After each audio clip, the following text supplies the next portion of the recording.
This is Taco Cabana Thursday Night Lights, presented by the Gomez Law Firm. You are looking live at Ferris Stadium on San Antonio's north side. Welcome to week 3 of Taco Cabana Thursday Night Lights, where tonight we've got a T&L top 10 matchup. It's number 10 Brennan taking on the 6th-ranked Harlan Hawks. Good evening, everybody. Don Harris with you in the broadcast booth. Chuck McIntyre down on the sideline. And Chuck, these are two good teams. We knew they would be coming in. Brennan, number 2 in the preseason, got smacked by Steele in week 1. Good bounce back last week against Brandeis. Harlan, meanwhile, 2-0, even though they've got a very young team. Can you think of a better way to open up league play than seeing Harlan and Brennan? And Don, I think it's a really cool dynamic that we got going here tonight too, because we have two teams that are super athletic, but they're super inexperienced. A lot of underclassmen, though, that are going to be the kind of players that we talk about for years to come. I'm really looking forward to this ball game because Harlan makes no bones about it. Since they've been playing 6A football in their district, Brennan has been the gold standard. I think we've got an even-Steven ball game here tonight. Yeah, the gold standard over the past 3 years because of Ashton and Aaron Dubose. But Jason Love was a very productive underclassman with those guys, and now he's the man as a senior. He indeed is, and again, he's kind of their Swiss Army knife in terms of what he gives them in the backfield. He can run it. He finds holes. He's got vision. A pass protector, a blocker, he's got amazing hands. There's nothing that this guy cannot do on a football field, and there's no doubt that Jason Love is going to be getting this football a lot tonight and doing a really good job of kind of easing the pressure on Brennan's young quarterback. On the other side, one guy that will get touches all kinds of ways is this young man, Peyton Matthews, already been offered by both UTSA and Texas State. Kind of the same thing, but this young man is an underclassman with already massive skins on the wall. I mean, from everything that we have been told, Peyton Matthews is the real deal. You just spoke about the offers that he's gotten, but this is another guy. There's a lot that he can do to help the Harlan Hawks. There's a lot he's already done, and he'll be getting the ball a lot tonight. One of the best playmakers in the area. All right, when we come back, we'll have our Gomez Law Firm keys to the game. It's Brennan and Harlan, district rivals, top 10 teams. It's T&L next.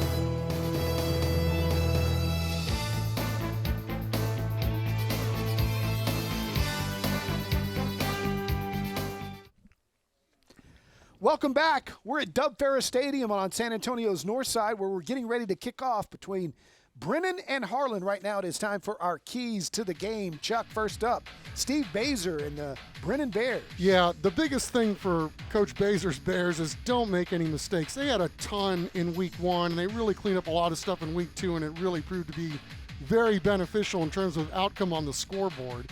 Then you have, you got to control their speed in all 3 phases. I mean, this Brennan team is athletic, but so is Harlan. This is going to be a track meet tonight. And then you have the turnover differential is obviously something that's key for most teams on a Thursday, Friday, Saturday, or Sunday. Here's Coach Baser, one of the best in the business. With us having a lot of, new junior starting, new sophomore starting, they just got to, figure out what it's all about. And it is a different deal. And now they know. And again, that's why we like to play a tough preseason schedule, because it helps us be better, in district, which is now for us. But, playing Steele and playing Brandeis are obviously 2 quality teams. And then obviously Harlan's, like you mentioned, all of them are playoff teams, every year pretty much. So it's a really tough start, but it gets you rolling for the season, and it helps you get better sooner, and see good people early, and that just pays dividends down the road. When you're getting deep into the district and or headed for playoffs. Chuck, Harlan is 2-0. Coach Eddie Salas likes his squad even though they're young. What are their keys? Well, they want to continue to play fast on defense, and again, they want to eliminate turnovers too, but they had a couple last week, Don. They threw a couple interceptions in the end zone, still won by blowout. And then they want to be special on special teams because they missed a couple of field goals last week. So it'll be interesting to see if they can get these things turned around, because they are in for a fight tonight with Brennan. Eddie has done a wonderful job building this program from the ground up. Here he is. We have a great following. Our band, our cheer, our spirit groups, our parents, they all show up to the games and fill our stands. And now to make it even more special to come out on TV and in TNL and showcase that is amazing. Not just that, but what a great game. We got our first district game, which already makes it special, and then to go against you know, an opponent that's been the district champ for, I don't know, for us at least the last 3 years in 6A. And they do a great job at that school. And if we want to make a marker or statement at Harlan, it's got to go through Brennan. All right, when we come back, I don't know about you, but I'm fired up. Brennan and Harlan, when we come back, our national anthem.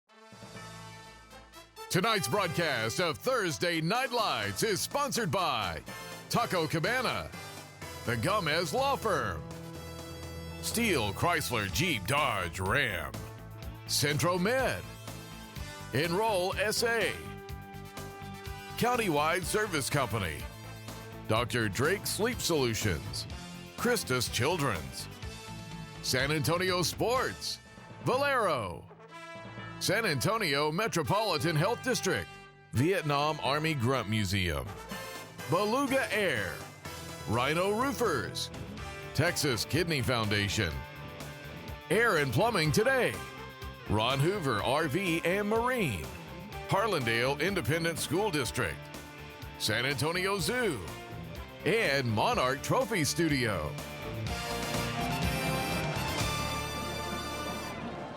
We are getting closer to kicking this thing off. The Harlan Hawks have taken the field. Here come the Brennan Bears. And let's turn it over to our public address announcer, Lou Kaluza, as we get ready for our national anthem.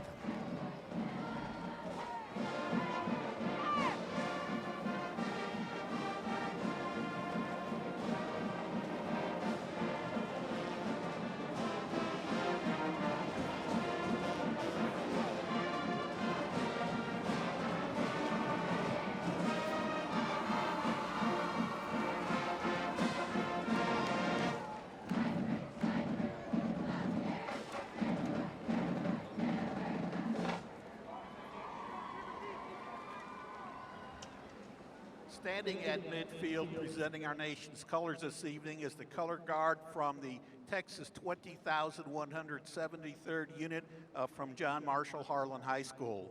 Commanding and carrying the American flag, Cadet Senior Master Sergeant Ronald Bailey. Carrying the Texas flag, Cadet Tech Sergeant Ava Chasen. The American Guard, Cadet Colonel Lee Solis. The Texas Guard, Cadet Staff Sergeant Josue Herrera.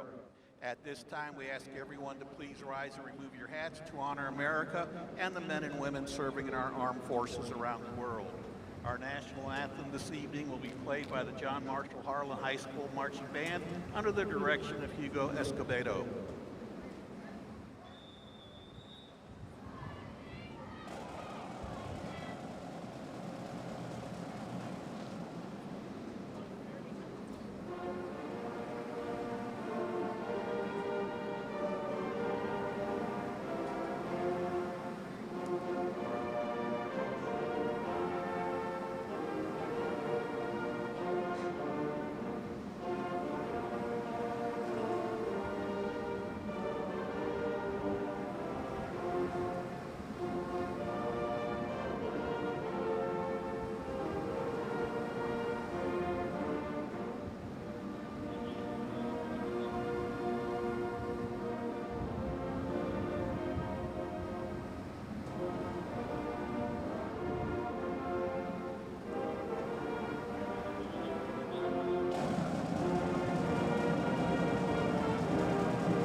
Coverage of tonight's national anthem is sponsored by the Vietnam Army Grunt Museum.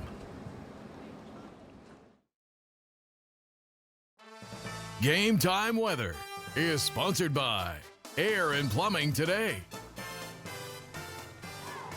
It is time for our Aaron Today Game Time weather. Check it out, 100 degrees, sunny with winds out of the south-southeast. But let me tell you something. It was 123 on the turf at 5:30. I don't know what it is right now, but it is hot. Probably the hottest of the 3 games that we've called so far as we get ready for tonight's first half kickoff. Our first half kickoff sponsored by Rhino Roofers, and Harlan will kick off. Brennan will have it first. Chris Deck, the junior, will kick it off, and Jason Love among those back. It's a short kick fielded at the 30 and across the 35 to the 37, and that's where Noah Ferris, that's where Caden Glass and company will set up shop. Caden Glass, first quarterback to play here at Brennan in quite a few years, as it's been the Ashton and Aaron DeBose show. He's just a sophomore, not a big guy, 5'8", 155. But Coach Baser likes his athletic ability, and he's gaining experience with every snap. Jason Love lines up as the tailback behind him, and we will see a lot of touches by that young man tonight. Yeah, looking forward to this one, Don, because I think on the onset, this looks like a track meet because both teams want to play fast, but something tells me these defenses are one of them's gonna rise up, if not both of them. We're underway with a San Antonio Zoo first down. Glass hands to Love. They're gonna try to establish the run. Good first down call there as he picks up about 4, and that gives us a chance to look at the entire offense. Ryan Watson's a senior team captain. He's been up there on that front line over the years. And keep an eye out for Melvin Kahn, number 4, the junior wide receiver who already has had a productive season. Call it a gain of 3. It's second down and 7. We're back to Love. Similar call, similar result. Pick up about 3 more as we take a look at the guys that are trying to corral him. Alex Sicarillo, the junior, up front. Number 97, big hoss for the Harlan Hawks, and they've got some athletes. Elijah Walton and Cody Brown, also excellent athletes on that defense. 3rd and 4. And a big play early on as Brennan sends trips to the right side with Wells and Kahn among them. He looks that way. Glass under pressure, and he's going to be dropped at the 40-yard line. Nathaniel Teeler, one of the first men there, and Harlan gets off the field with an emphatic stop. Well, Nathaniel Teeler, one of their best players a year ago, was an honorable mention all-district performer. Look at that GPA. Doing it there too. Well done, Nate. Lucas Lyman back to punt. Kalen Gerbich-Schultz to return. It's off the side of his foot, angling towards the sideline, and that's going to be marched way back by the official. We'll see where they finally mark it, but Harlan's going to be in business at about the 43-yard line, and we get our first look at the Hawks offense, which has been very productive this year. Put up 45 against East Central in the opener and 37 last week against Laredo Alexander. And they're captained by Noah Ferris, the senior quarterback who already has 500 yards and 5 touchdowns on the season. 3-year starter, so they don't have many guys back, but nice to have a veteran back there calling plays. Peyton Matthews, number 4, is their man. They give it to him on the reverse, and he's already trying to bounce it. Takes a hit at the 45, gain of about 3 as he pounces forward. But, you know, on that reverse right there, they're going to just many ways that they're going to give him the ball. Our statistician, Mark Kusenberger, says he'll even take snaps at quarterback as you look at the rest of that lineup. Up front, they're led by Miguel Carrizales, a captain, a 4-year starter, and a first-team all-district player from a year ago. 2nd and 7 for the Hawks as they bring Matthews in motion. And they fake it to him, run the little quarterback boot, some room out there. And good enough for a first down is Noah Ferris, the San Antonio Zoo. First down as they move the chains. A little RPO action to start the game. First play of the game goes left. This one's going right. Acted like they were going to go left, and a lot of room for 10 to scamper and pick up the fresh set of downs. Nice block by Adrian McDade, the running back. coming back to make the block. He's the starter tonight, but we'll also see two other young sophomores in the backfield. They give it to him. McDade picks up about 4, back to the middle of the field. Here's a look at the Brennan Bears defensive unit. They're led by Dylan Avalos, number 0. He's a team captain up front. Great secondary on the back end. Ryan Love is the brother of the running back, Jason Love, and he is a team captain. He was first team all-district last year as well. Second down and 6. Dade comes back in front. Ferris back to pass, fires into the flat, caught for a first down. Jordan Grady, the sophomore, with the catch, and it's another San Antonio Zoo first down. Oh, Noah Ferris sliding and gliding and then delivering on time with a strike. They go up tempo quickly, give it to McDade up front. Little counter play, and it's gashed for about 7 yards. A nice tempo call by the offensive coordinator, go quickly, and they caught Brennan's defense a little bit off guard. That's the beautiful thing about the opening of league play, right? You're going to see some stuff tonight that nobody has scouted, and obviously these games now, all of them are going to count. So Harlan doing a little bit of everything here on this first drive. New formation here with Menifee and Grady split left. Now they bring Matthews into the backfield. They hand it to him. Matthews trying to get outside, cuts it up across the 20 into the Central Med red zone, and good enough for another San Antonio Zoo first down before Ryan Love finally came up and made the stop. Yeah, did a really good job coming up from his safe position to bring down the ball carrier because, look at the blocking up front. See the length and athleticism. Matthews is as good as advertised. We'll take a break. Kalen Gerbic-Schultz replaces him, and they line up Aiden Menifee to the left-hand side. Dade still the running back, the junior, with Noah Ferris back there. Snap is loose. Brennan there first. The Bears get the recovery. The snap just bounced right off the mask of Noah Ferris. He was not expecting it, and Jakari Jones there for the recovery. So the first big break of the ball game goes to the Brennan Bears. Let's see what happens on the snap. Yep, right off the old noggin. And a great carom for the Brennan Bears. Wow, you can't have that at any time, much less when you're knocking on the door and going right down the field. So Harlan with a huge mistake here early. Brennan's defense a little bit on their heels. There's a fastball on the snap. So here comes Caden Glass and company, the sophomore. Has Love in motion, hands it inside instead, and off to the races. Look out. It's Jason Love to the 30. Jason Love to the house. Touchdown, Brennan. The Bears strike quickly. Man, you got thunder and lightning, and we talk about complimentary football. First play, when you get the ball on offense after your defense did you solid. Don, I want you to look at the first couple of cuts that this guy made. I mean, it was absolutely elite at the line of scrimmage. When we get a chance to look at this again, mercy. Once he got to the hole, it was see you later, alligator. Emilio Valenzuela on to do the extra point. It's up and good, and the Brennan Bears have a 7-0 lead. Off the turnover, they score in a hurry. Jason loves it, and it's 7-0.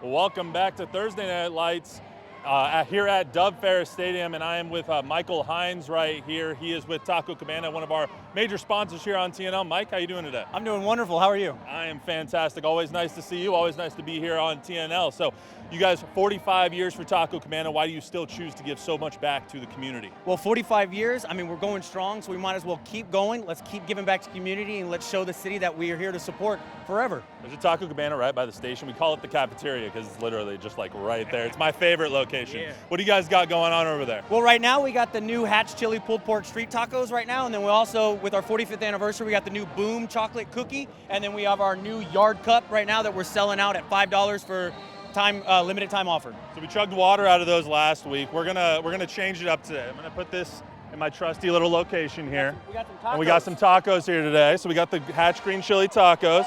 Look at those puppies. And let's see how many I can eat. Let's see if I can get this in one bite. Here we go. Cheers. That contest every time. All right, I think that's back to you. I translated that for Matt. Matt's going to win that contest every single time. Matt's a big boy. You know, played tight end in college. You got an injury on the field. There is no foul on the play. First down, Harlan. Kyle Fuhrer, the referee tonight, as a Harlan Hawk gingerly walks off the field. That's Ethan Garcia Peoples, the junior. He's being helped off, and the Harlan offense coming back on after what could only be described as a violent snap on their last play on the offensive side of the ball. So they'll try to regroup. They were moving it nicely, Chuck, and just had one of those mistakes that you just can't have happen.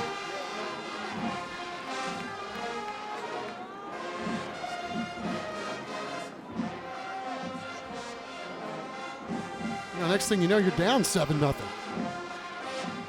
So they'll give it to Matthews again. He's a playmaker. Brennan knows that. They've been keying on him and limiting him to about 3 or 4 yards a pop. He has the potential to break it at any point. Picks up 3 there, and that sets up 2nd down and 7. I'm going to be curious to watch this guy play tonight. Usually a slot guy, but he's just one of those guys. You can put him anywhere, and he's going to make plays for you. 4 wides, including Matthews near the bottom of your screen. Now he goes in motion. They go over the middle, and that ball incomplete, as it appeared that Javari Graham was not looking for that ball. Kind of surprised, jumped up on him. He's an interesting story. He's a sophomore playing running back and receiver. He's hearing impaired.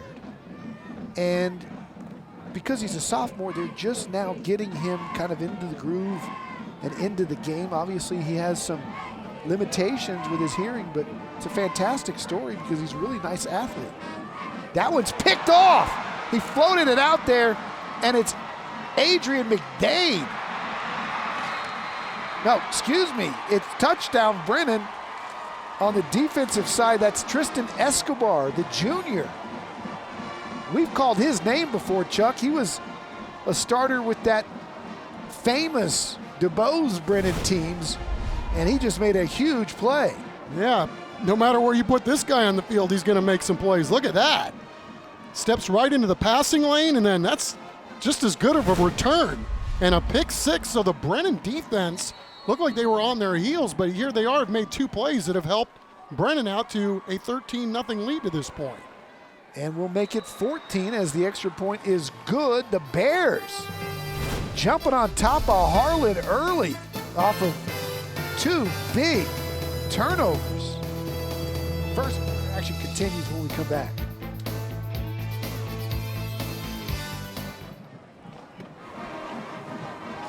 It's Dr. Drake's Sleep Solutions Smile Can, and the Harlan cheerleaders still smiling despite what the scoreboard says right now. Still a lot of football left to be played, and Harlan's a very good squad, but right now they're playing from behind thanks to that Brennan defense and Tristan Escobar. Yeah, you look at this young man, you know, Don, he has played quarterback, he's played wide receiver at Brennan. They just love the ability of this guy as an athlete, but the best quality they say he has is his physicality. I don't know. I've seen a little bit from him already tonight that maybe he's got the full Monty going. So Brennan will kick it off.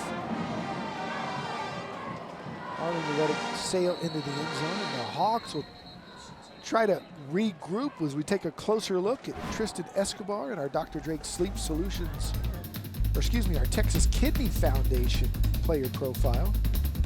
As we said, we're used to him calling his name. He was prevalent playing with the DuBose Bears as they made their long playoff run. He's also a star in track and field and does community service with the food bank and Habitat for Humanity. Yeah, he returns punts, kickoff return guy, and talk about his physicality. You didn't see that guy going for the sideline either, man. He found a way to cut it upfield and get the 6. Very impressive play. So the Hawks a little shell-shocked. They are young. Eddie Hallis the first to admit that. We'll see if they can regain their composure here.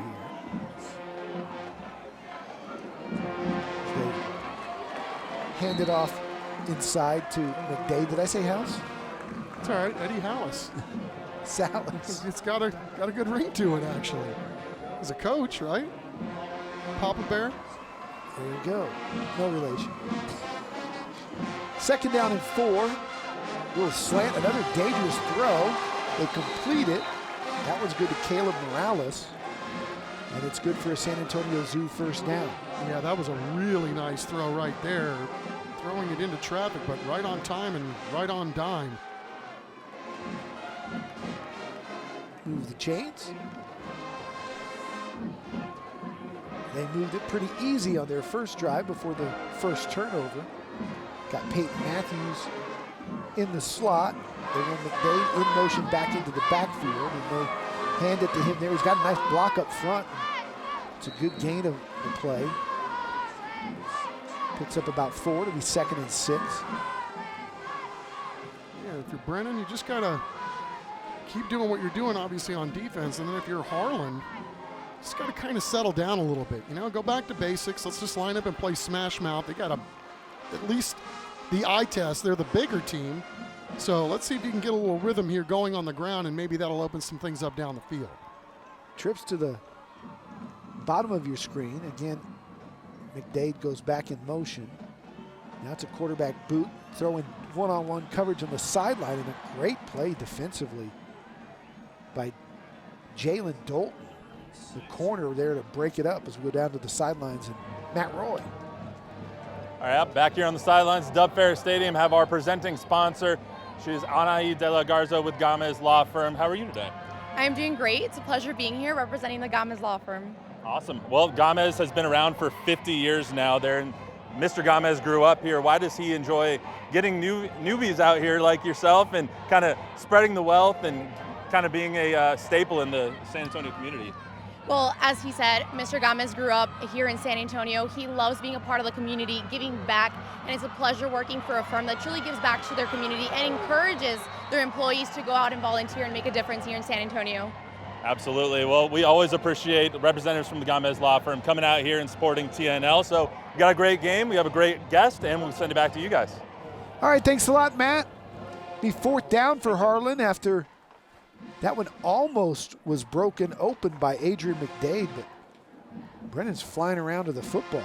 Yeah, Jesus Contreras doing a really nice job getting out there, and then Dion Tovar also helping out on the play, and Brennan's defense really doing a nice job here, especially after they got that first turnover. I mean, they've looked really, really, really fast. They're going for it on 4th and long. Brennan didn't like what they saw defensively. Baser will take a timeout. We'll take it with him.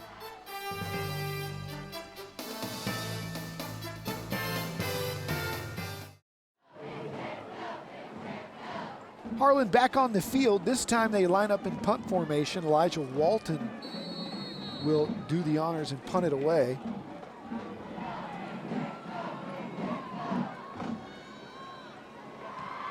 A rocket off his foot. Going to bounce at the 15, go all the way into the end zone. Wow. Almost blocked, too. That's touchback, and it'll be Brennan football, and the Bears with a 14-0 lead. Harlan with 15 plays and 4 first down. Brennan's only run 4 plays, 1 first down, and they have 2 scores on the board already. They've really done a nice job, right, with the defense so far. Captain Obvious. Defense making it easy on you. Right. I mean, especially when it looked like they were on their heels on that first drive, but they got a break, and that seemed to fire them up 2 series in a row. So here come the Bears. Pitch on a jet sweep. Nice job bouncing it by Malik White, the junior. Nice first down gain. They go quickly. Here come the Bears on tempo. Glass hands it off again, and again it's to Malik White. Malik White picks up a San Antonio Zoo first down. That'll move the sticks. Quintero looked like he may have gotten caught in the middle of that scrum. 56 in white. There's 56 in Carolina blue. Don't forget, live streaming of tonight's game is on Facebook. It's sponsored by Enroll SA. San Antonio Zoo first down for Caden Glass. He boots it himself, keeps it, got some blockers out there, gets to the corner, and dives out of bounds across for another San Antonio Zoo first down. Cody Brown there to take him out of bounds. And Cody Brown is a guy that Eddie Salas really likes. He's young, but he's a long basketball player and really athletic. Yeah, Brandon Wells, number 5, doing a really good job coming up and getting a chip right there to help spring his quarterback to the outside for that. It was really special. Melvin Kahn and Donovan Lard split to the right-hand side. Kahn in motion. They give it to him on a jet sweep to the left. He gets outside, and he's near another San Antonio Zoo first down. We'll see where they spot it. Looks like they had him going on out of bounds right on the 50. Yeah, so he'll be 2 yards short. Ryan Watson, 55, and Quintero, 56, doing a really nice job right there, holding up the defense. So again, the Brennan Bears could get outside in the run game.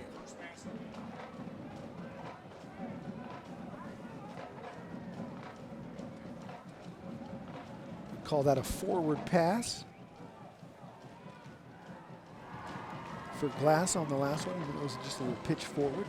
Here's Love, bounces it, gets outside, tried to make a second move, and his foot just kind of stuck in the turf as Cody Brown comes up to make the tackle, so it'll be third down and short.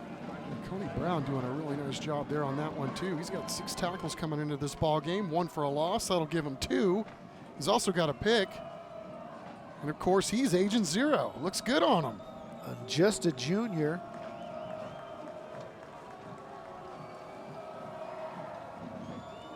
Bazer's offensive staff getting the play in. Malik White lined up to the right-hand side of the formation. Bring him in motion. And it is blown up. Elijah Walton coming from the edge. Loss on the play, and it's going to set up 4th down. You know, talk about going with what your eyes tell you. Elijah Walton, the Army commit. Downhill, hard hitting. He's going to come with bad intentions every time, and there's a reason why this young man is going to end up at West Point. That ball's blocked. Harlan's got it. Tyler R.G. Rivas with the block, and he was there really early and could have almost taken the ball right off the punter's foot. Man, he just about did exactly that, Don. I mean, it's one thing to block the punt, but it's my block and then my football. Look at him find the ears, too. Yeah, both of these punters have taken a long time to get rid of the ball so far in this game, and Harlan just comes up with their first big play. So we'll see if on the sudden change that the Hawks can cash in with a little momentum. I wondered to see if Eddie Salas will dial up something deep. Maybe something for Matthews. They hand it instead Good job by the Brennan defense to snuff that out. And it's Ryan Love on the tackle, as you see the turnover chain being worn proudly. Yeah, little 2-1-2 and the 2-1-0. Boil it up. There's Matthews going the other way. He's got a San Antonio Zoo first down and just shy of the Central Med red zone. So a lot of momentum, a lot of juice in this Harlan Hawk offense right now. Matthews comes to the left-hand side. They stack the formation to that side. They fire to him on the slant. That ball's tipped and almost intercepted. It looked like Ryan Love had a deflected pick there, but just couldn't find it. Now at the top of the screen, they had single coverage, but they really feel like they got a matchup that they like over the middle, but so far there's been a lot of difficulty making anything over the middle with these thrown balls happen if you're the Harlan Hawks. That one just a little high and a little too tough to handle for Matthews. Second down and 10, trips to the left. Ferris rolls this way, pursued, now gets rid of it, throwing it up and out of bounds, and that ball is going to have a major penalty here as Ferris was hit late. So this may work out for Harlan after all. Well, at the top of your screen, Jordan Grady is waving his hand like, look, I got single coverage up here. Roughing the passer, number 44, defense. Half the distance from the previous spot, automatic, first down. Big play there, especially this part of the field. Yeah, Noah Ferris isn't going to panic. I know his team's down 14-0, but you talk about trial by fire. This guy came in as a sophomore. Harlan got their quarterback, their starter, injured. They had to throw Noah Ferris into the fire, and just a little sophomore took his lumps in that game, but did a pretty good job. But this guy's seen a lot of high school football starts, so there's still a lot of football left here to play. He keeps it here himself across the 5, down inside the 3 to about the 2-yard line. And now Harlan is feeling it. Penalty was huge, put the ball on the 10. More importantly, gave him a new set of downs, and good call by Salas and that offensive staff there. They bring in the heavy set. Elijah Walton, who made that sack, comes in on the jumbo package, and we'll get a look at that formation when we come back to start the second quarter. It's been all Brennan Bears on the scoring front in the first quarter, but Harlan making a big play on special teams, and the Hawks are driving it when we come back.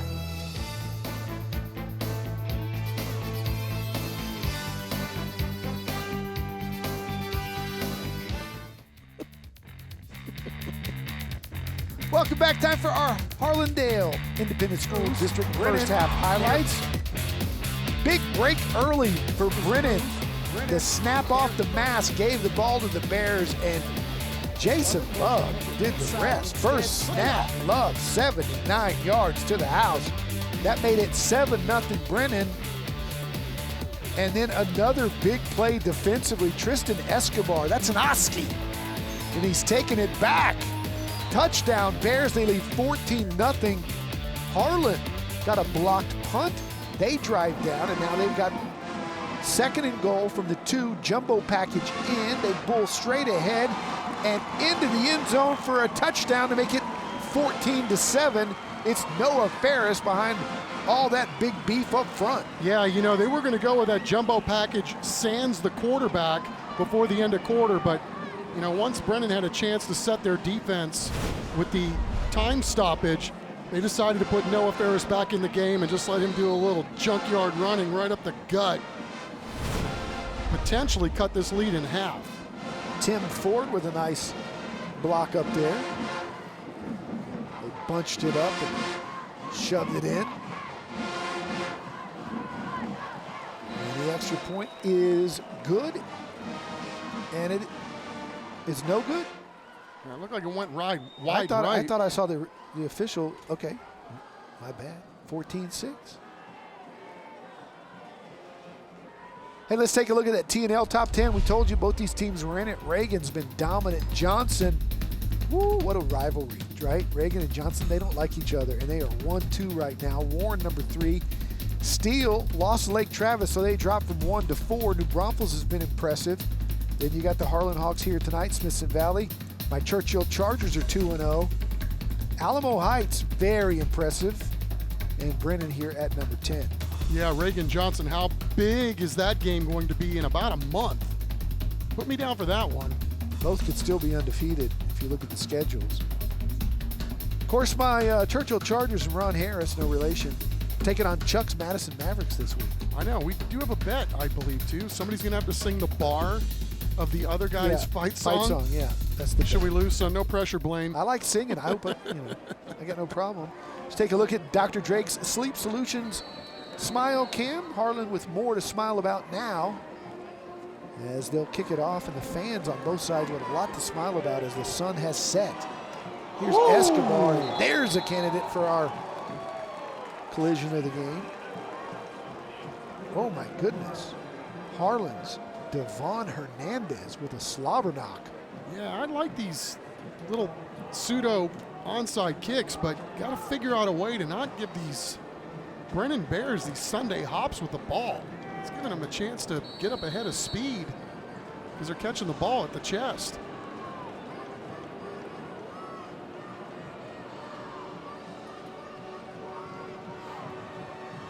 So it's a countywide service company. First down for the Brennan Bears. They'll swing it out, complete the pass on the little bubble screen, picks up about 3. Jordan Grady on the reception. Yeah, we talked about the speed of the Brennan defense, but you see these Hawks too. I mean, they're big and fast. Again, not a lot of returners on either side of the ball for either one of these teams, but man, they've got some athletes. Harlan wants to take a timeout here to start the second quarter with the formation. We'll take it with them. Hawks back in it. It's 14-6 at Ferris Stadium.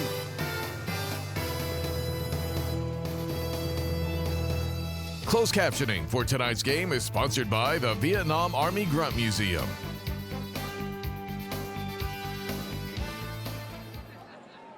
Welcome back to Dub Ferris Stadium. Wanted to show off the turnover chain real quick that you saw from the Harlan Hawks when they got that when they got that blocked punt. The turnovers have pretty much been dictating this game. 2 for Harlan so far, 1 for Brennan, and once again, big plays happening when I'm on the screen. So we'll send it back up to you guys. I do have a quick update on Ethan Garcia Peoples, though. He is out for the game. He's got ice on his knee, pads off, so he is out for this one. Thank you, Matt. Yard Galacio. Oh my goodness, it's Galacio. Holy cow. Man, you got guys finishing each other off at the top of the screen. I mean, you think these games don't mean anything in this league? Man, I'm here for it. You gotta love Thursday night under the lights, opening night, district ball game. Let's see some more. Meet Mr. Galacio. 3rd down and 11. In trouble. Glass rolling, looking. And he's pushed out of bounds. Let's see if a flag flies there. Baser wants one. I don't see one. I think maybe the first contact. Okay, it did come out. And that's going to be another one of those plays where you're off the field. Instead, after the play, personal foul. Late hit out of bounds. Number 31, defense. 15 yards from the end of the run. Automatic first down. instead of getting off the field, there's 15 yards and an automatic first down. But you can't blame Galacio, right? I mean, he's feeling it. He's fired up. And that was bang, bang. It was right there on the sideline, pretty close to being legal. Yeah, and Caden Glass, I mean, what a great job setting up the first defender just to get outside and have a chance to extend that play. And then really extended the play when the flag came a-flying. It's a countywide service company first down for the Bears. As they have it now in Harlan territory at the 45. Love's got it. He's picking his way to the outside, but again, good group tackling there. Braden Aguirre there to make the tackle. But a host of Hawks. Yeah, just a great job staying at home and finding the guy with the ball and then rallying to it.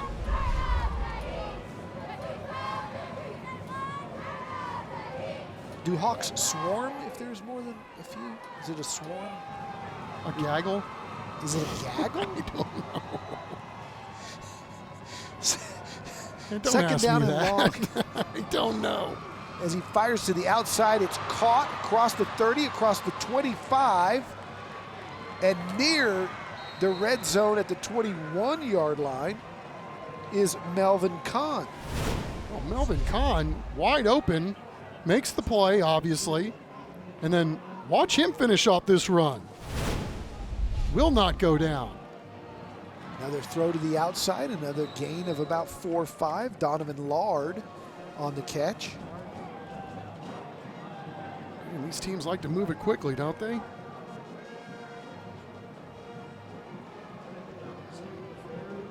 The second down and 4.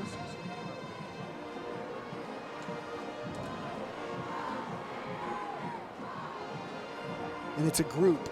Kuz is telling me it's a group of hawks. Oh wait, he's still Googling. Oh, he's still writing. of course he has it at the top of his head. He's got He it. knows everything. Second down and 5.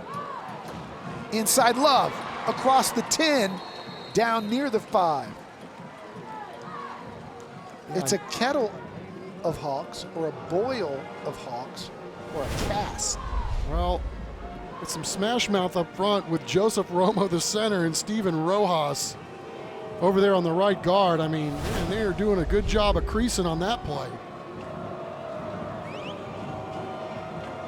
First down and goal, Brennan trying to answer Harlan's score by driving it the length of the field, and they've done so meticulously with the benefit of a big penalty on a personal foul. Well, I beg your pardon. They moved Ryan Watson inside the center. Here's Caden Glass. Baser runs onto the field to take the timeout. Sharks timeout of the half. Their second of the half, and we'll take it with them. They lead 14-6, trying to add to that here with 9:07 left in the half.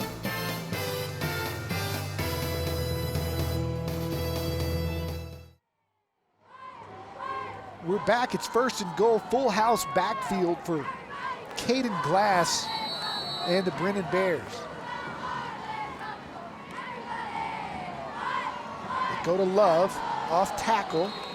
Check that. That was Micah Thompson, the sophomore. His first carry of the night.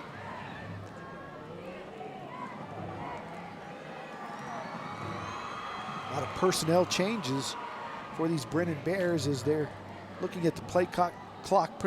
Plenty of time, 23 seconds left. As they tick down inside of 15 now before they get the play in. Well, they've juggled their offensive line for whatever reason, but it seems to be working out just fine. Glass going to keep, fire, caught, touchdown. Brandon Wells on a nice little offensive play there by Steve Baser.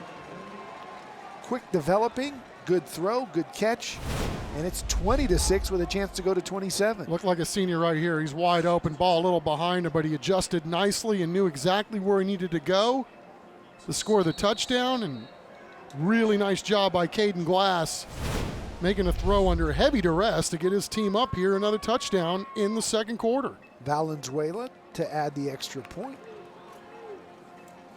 Snap, hold are good, kick is up, and kick is good. Brennan, 21, Harlan 6, and not sure we saw that one coming, Chuck. Coming up at halftime, we'll spotlight a couple of area teams that are making a difference in our communities with the Beyond the Game program.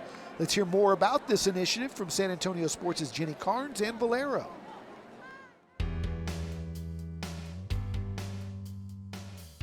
Beyond the Game is an initiative that works with all of our school districts to encourage high school and middle school teams to make a difference within their student population and serve our community. We know that students who participate in team sports are setting the foundation for their future in the workplace by learning teamwork, unselfishness, and respect. This program recognizes high school and middle school teams for working together to make a difference in our community.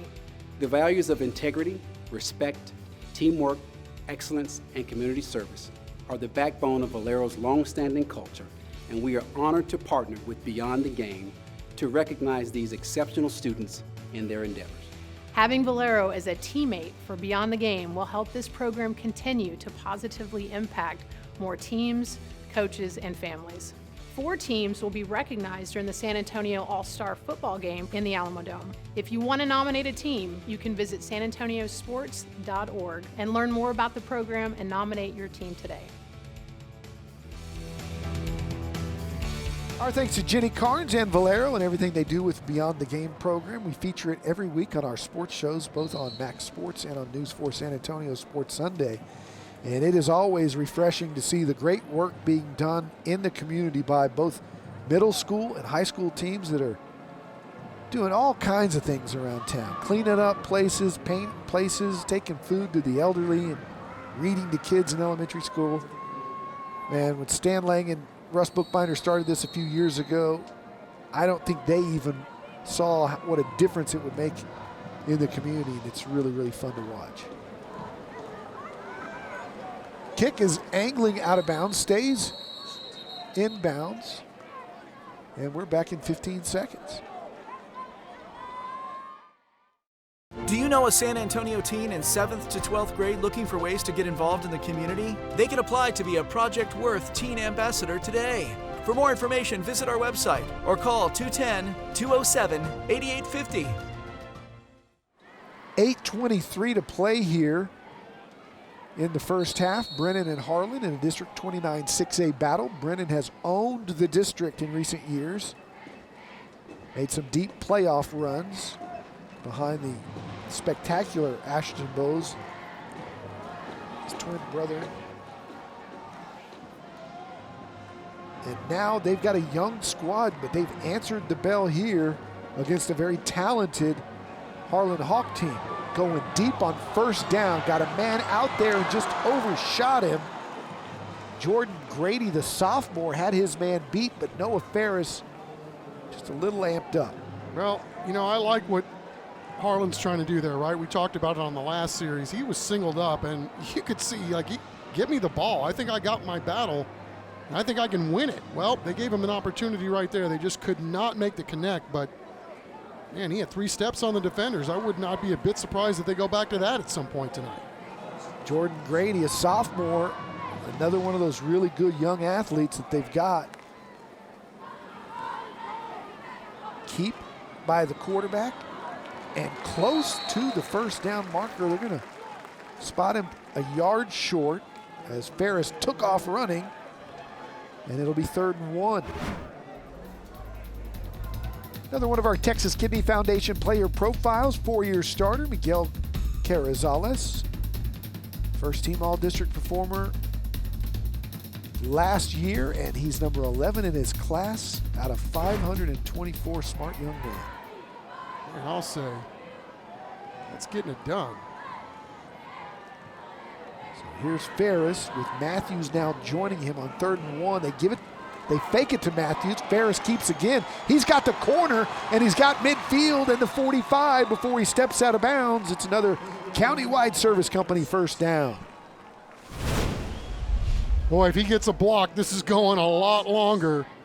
What a great job of broken field running here. Oh, what a nice individual effort right there to get outside, make something happen by the Harlan quarterback, Noah Ferris. Noah Ferris doing a really good job with his feet on this drive.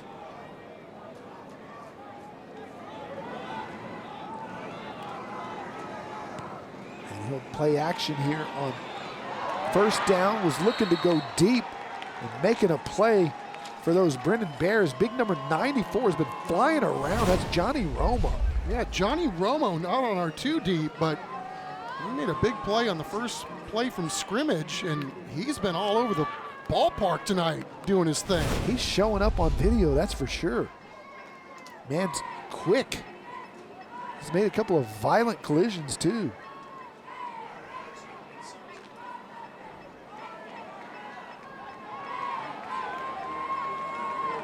So a loss on the play will set up 2nd down and 15 as Ferris brings McDade in motion.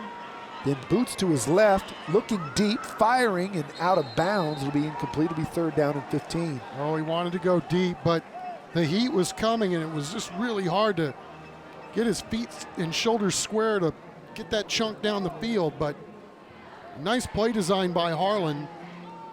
They really could have used it there on 2nd and long.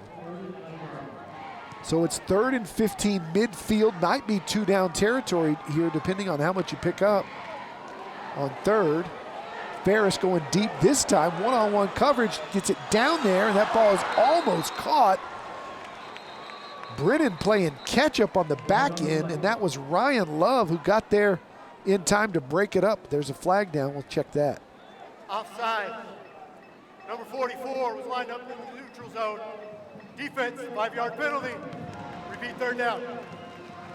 All right, so they'll get another crack at it. It'll be 3rd down and 10. Free play there. Yeah, Jordan Grady, man, we talked about this guy, just a sophomore. I mean, this dude lit it up in their first ball game and had his moments a week ago, but he's literally had 2 or 3 steps on the defense all night long. One time really overthrown, that time underthrown. It's 3rd down and 10 for Ferris. Looking to throw again. Goes over to the outside. That ball's caught. Nice touch down the sideline to the 10 and pushed out of bounds inside the 5 is Adrian McDade. Well, you see what happens. You start looking at 6, and that's where your eyes are going because Brennan knows he's getting downfield. Then all of a sudden, that's going to create an opportunity for somebody else. Whoa, what a pass. Just a nice touch to float it over the defender. I'm sorry, my eyes were going with 6 too. I was looking to see what he was going to do there, and everybody was dragging. He was tilting the field all by himself. Sets up 1st and goal from the 3. And it's McDade back there with Ferris. Ferris hands it to him, and he's stopped. Another loss on the play, and guess who? Johnny Romo. Man, that was a man-sized tackle right there in the pit. Plus, his name is just fun to say. Johnny Romo.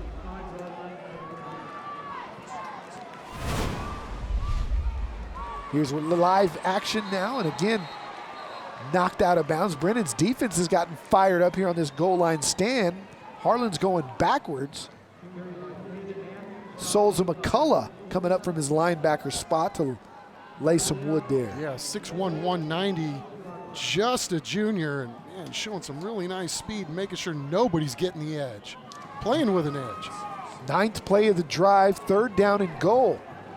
Harlan had all the juice getting down to the 3-yard line, but Romo and McCullough have changed that. Let's see if Ferris looks to throw here. Matthews comes and joins him. And we've got whistles, pre-snap penalty or a timeout, and it's a Harlan timeout. Harlan is taking their 3rd and final charge timeout of the half. We'll keep it here, and Chris Kotfus is dialing up one of those TNL flashbacks. Let's go back to 2018. Sending everybody to the right-hand side of the formation. Fire is out there, double pass. Logan, touchdown, Hawks. So reverse, double reverse, got a man wide open. It's Logan. Logan's got it, and Logan is trying to outrace the defender to the end zone, to the 5. Touchdown, Harlan. Trickeration again. Ja'Cory Logan. Throw one, catch one. All right. Eddie Salas showing what he can do. He might have something in his back pocket right here. Splitting Matthews out to the left-hand side. I think they called the timeout because it looked like Brennan was going to blitz, and they ended up not, just from that look they were giving him. But it's best to make sure you're going with your best play right here, right now, here on 3rd down. They had Matthews one-on-one out there in the corner. They throwing it to him, and it's incomplete. Couple of stars going one-on-one. Javen Dalton, the cornerback, coming up the winner on that exchange. Yeah, Dalton like a blanket on the defender, closing hard, and then gets his hand up late, but that was going to be a tough one to complete just because he was in the vicinity. So Salas will try to take the points here. They run out the kicking team. And doing the honors right here is Carlos Cartanega.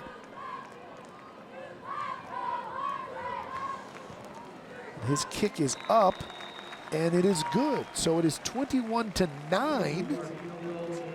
Not a score we see all the time. And we're back in 15 seconds. Hey San Antonio teens! Are you looking for ways to share your voice, creativity, and ideas on ways to positively impact the community? Become a Project Worth Teen Ambassador. For more information, visit our website or call 210-207-8850. 5:35 to go here in the second quarter as Steve Baser works up a sweat, running up and down the sidelines, ready to get his guys fired up.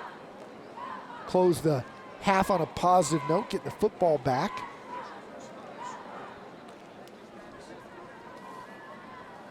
Joked with Baser pregame about he's got to work now.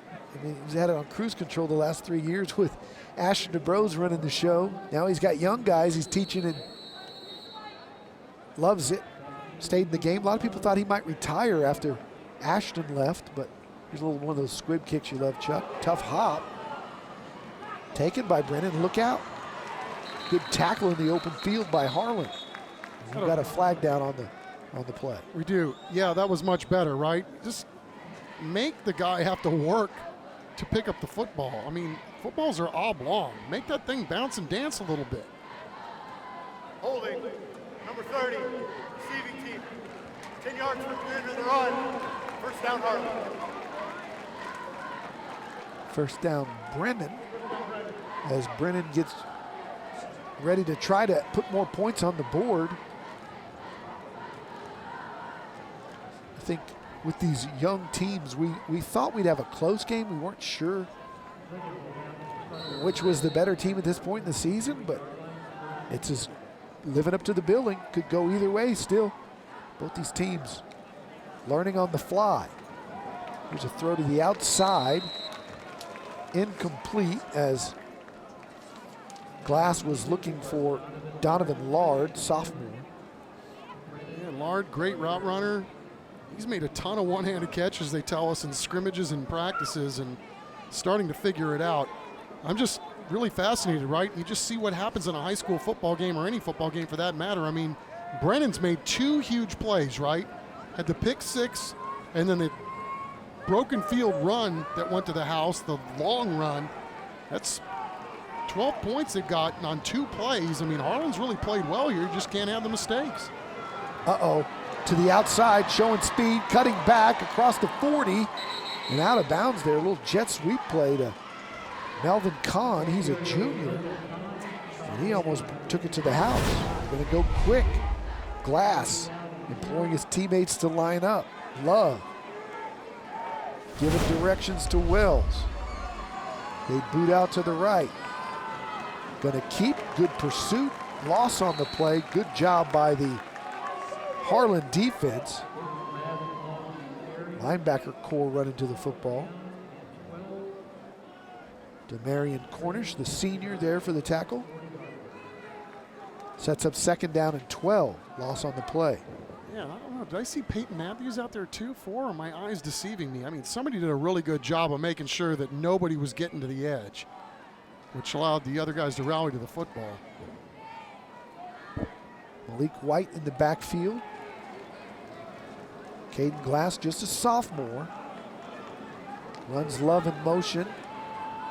Hands inside and breaking it to the outside is White. He's showing some speed across the 30, across the 20, down inside the 15.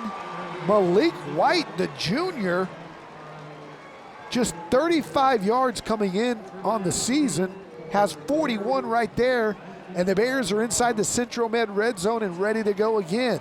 Another explosive run. Here's White picking his way, breaking another tackle. Malik White putting on a show inside the 10 to the 7-yard line. Nice job of picking his way, and then an explosive burst.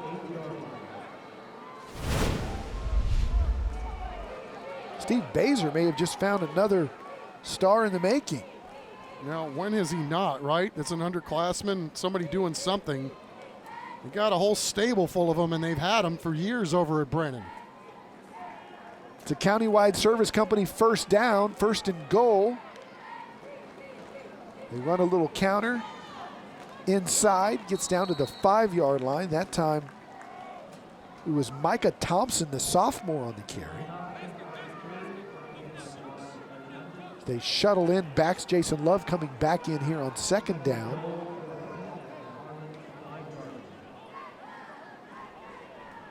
Baser still trying to find out all the talent that he's got. He knows what he has in Jason Love, the senior.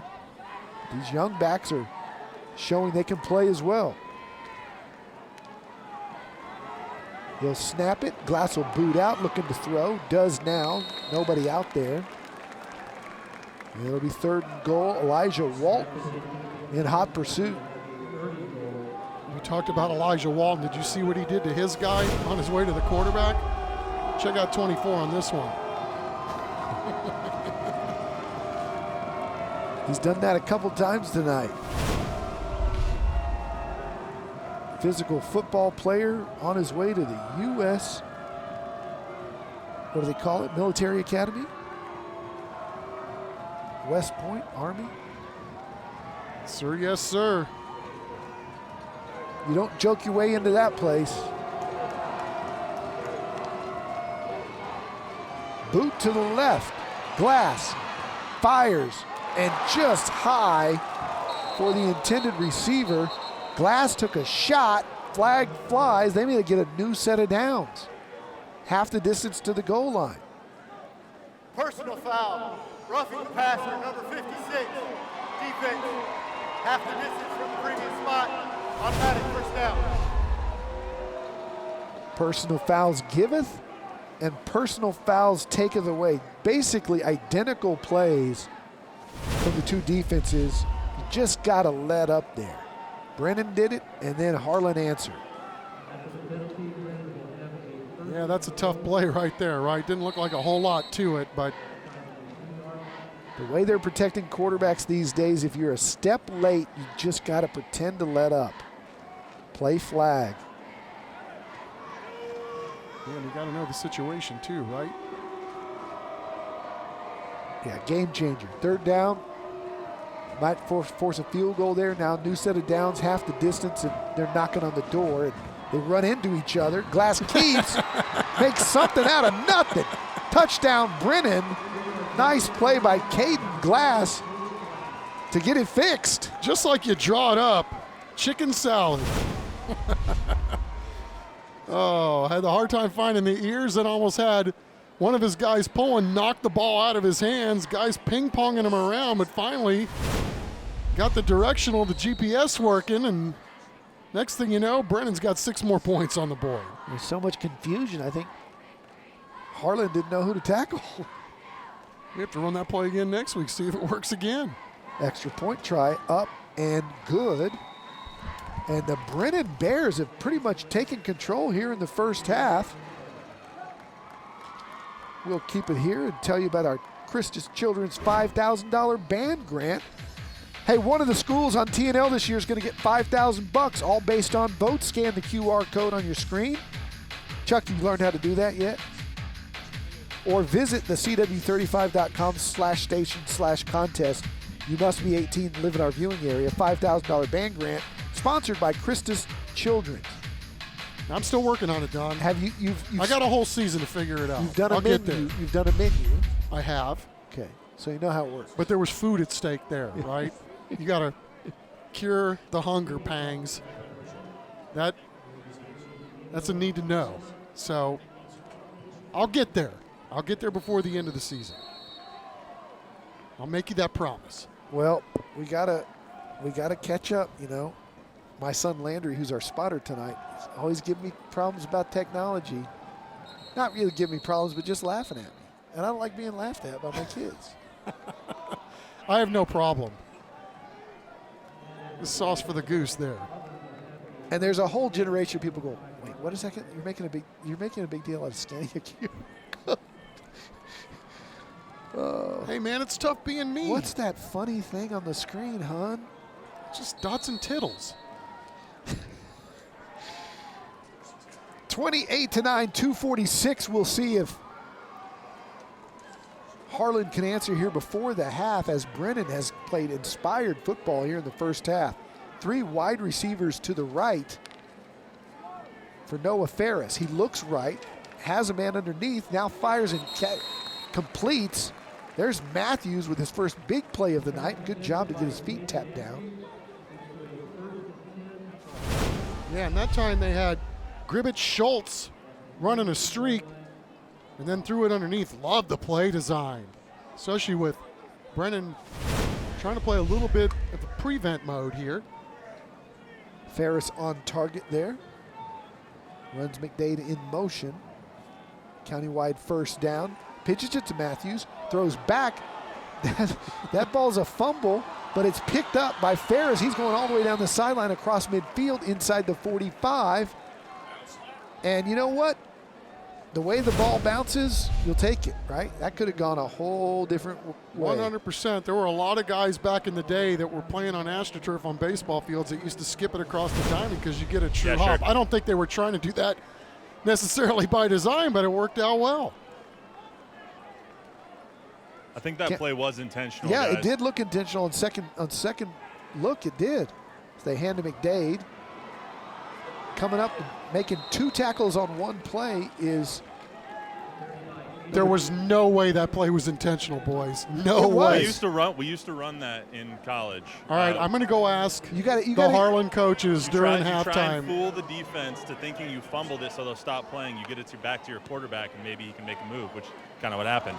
Ball thrown over the middle, quick slant, almost good for another countywide first down. It is, they'll move the chains. That completed to Caleb Morales, his second catch of the game. That was already going to be a lateral. I don't know. This point in the game, when you're trying to run a 2-minute offense, we'll see. I'm going to go ask the coaches. We're going to find this one out. Another slant, another dangerous play in the middle, and we have some really good collisions tonight. Candidates. Tim Cummins, the sophomore. I'll tell you what, Morales is counting his teeth. Yeah, they got Tim Cummings, a sophomore, listed at 5'9", 155. I mean, he played a lot bigger than that. Woo! But you know what? There's some dangerous throws being made into that kind of traffic all night on the Harlan side. Guess they think they can. You guys might be right. I'm going to go check, though. I'm not saying you're wrong. I just got to check. Oh, you got a guy in the middle. Open. Held on to it. Now he completes it to Matthews, who gets out of bounds. Ooh, that's one of those two. I'm going to go look at the tape, and boy, I'm going to break off my route because he was sliding and gliding, but man, if he'd have turned it upfield, that's going to the house. Caleb Barton down for the Brennan Bears in a lot of pain. He and Ferris tangled up after Ferris released the football. Number 48 getting in here, making the tackle, and it might just be a cramp. That is a hope, yes, sir. Coming up next week, we're headed to the Hill Country. Love to bring you teams from all over the area. It's New Braunfels Canyon, the Bernie champion. Chargers staple on TNL. Stan Leach and company always do a great job of hosting this. We've had Canyon on a few times too in recent years. When we scheduled this game, Deuce Adams was the marquee player at New Braunfels Canyon, going to go play at Louisville. One of the top quarterbacks in the state of Texas, recruited by just about everybody. Picked the Louisville Cardinals. And then, after the Canyon coaching staff left and got that college job down at UT Permian Basin, or was it Rio UT Grande RGV? Valley? Yeah, RGV. Rio Grande Valley. Whole staff left. He left Canyon and went to Austin Vandergrift. So we won't see him, but we will see a very strong Canyon program now with the new coaching staff. Yeah, and you got Landry up here tonight, and one of my son's friends, Jacob Staffier, is a coach on that Canyon staff. So it's just funny. I mean, these young guys growing up, they're now coaches. That's right. There's Matthews bouncing to the outside. getting inside the 15 to the 12-yard line. Landry, I thought that was just yesterday we were watching you guys play in high school, running around doing your thing, and here you are, grown men, homeowners. Married, not a parent yet, still waiting on those grandchildren. 2nd down and 1. Ferris gonna run for it. Gets to the 10, gets to the 5, gets to the corner. Touchdown! Noah Ferris. Dude, you talk about Fred Astaire feet on a run. Did you see that first initial move that helped spring him to the outside? Looky what we got here. First of all, nice job. There it was. Really nice feet from Noah Ferris, who's had more success tonight with his feet than his arm. And he's got Harlan right back in this ball game before the end of the half. Kick is up, kick is good, and who is Fred Astaire? Dude, I was going to say Michael Jackson, but even that would have dated me. So there was a no-win situation. I should have said Twitch, right? Rest in peace. Amen to all of them. Yes, sir. 28-16, 59 seconds to go. Just when it looked like Brennan was going to pull away from Harlan here in this one, the Hawks answer. Yeah, this dude 10, man, he's a cool customer. He's got a lot of starts under his belt, and he's not going to panic. There's a lot of football left in this game, and that was an absolute huge drive for Harlan, right? I mean, you just give up 7 before the half, and now you got a little mo going into the half. Now it's going to be interesting to see if that's where this score stays, because 59 seconds can be a lot for a Steve Baser-led football team, too. Eddie Salas, all business. Done a great job building this program. From scratch and the ground up. They've been contenders in the playoffs since year 1.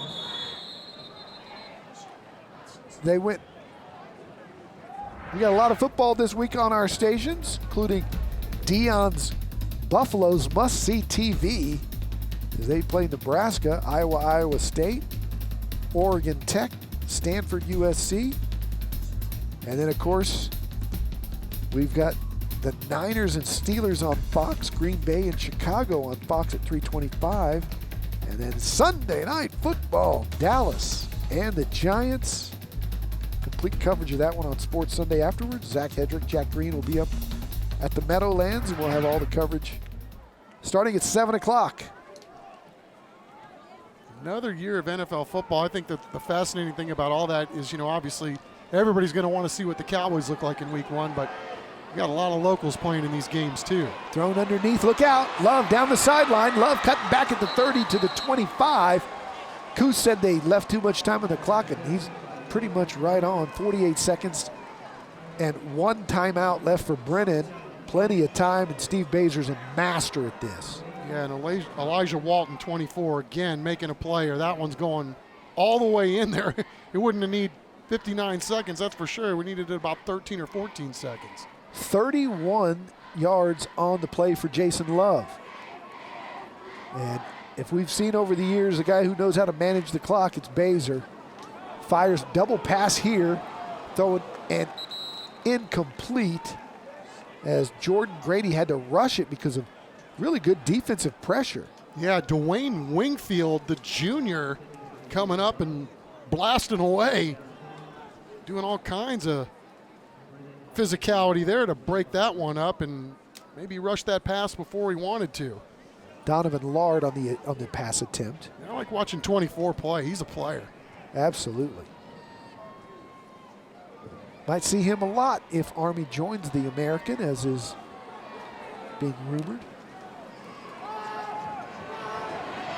Getting out of trouble is Glass. Now he throws across the middle to the 5. And we've got 2 flags down in the backfield. Lucas Lyman on the catch. And got a lot going on here. Offense, 10 yards from the previous spot. Repeat 2nd down. So penalty on Brennan will bring it back. We've also got an injured Hawk. And so they'll take a official timeout to tend to him. Oh, that's a good sign.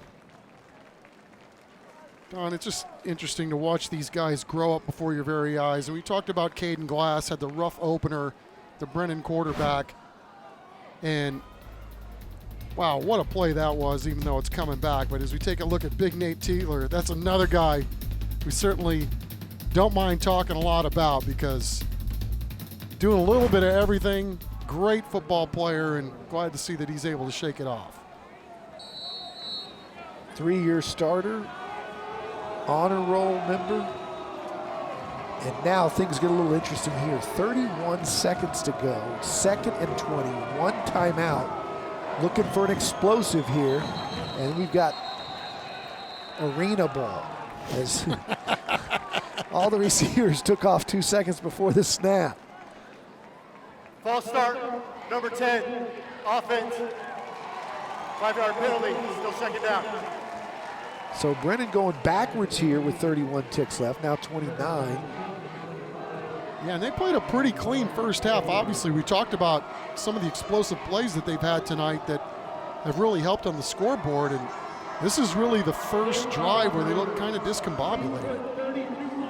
32 is going to be put back up on the clock, and what are the odds we see something kind of creative here by Baser's offensive coordinator? Not trick necessarily, but something very deceptive is in his playbook. He's got so many of them.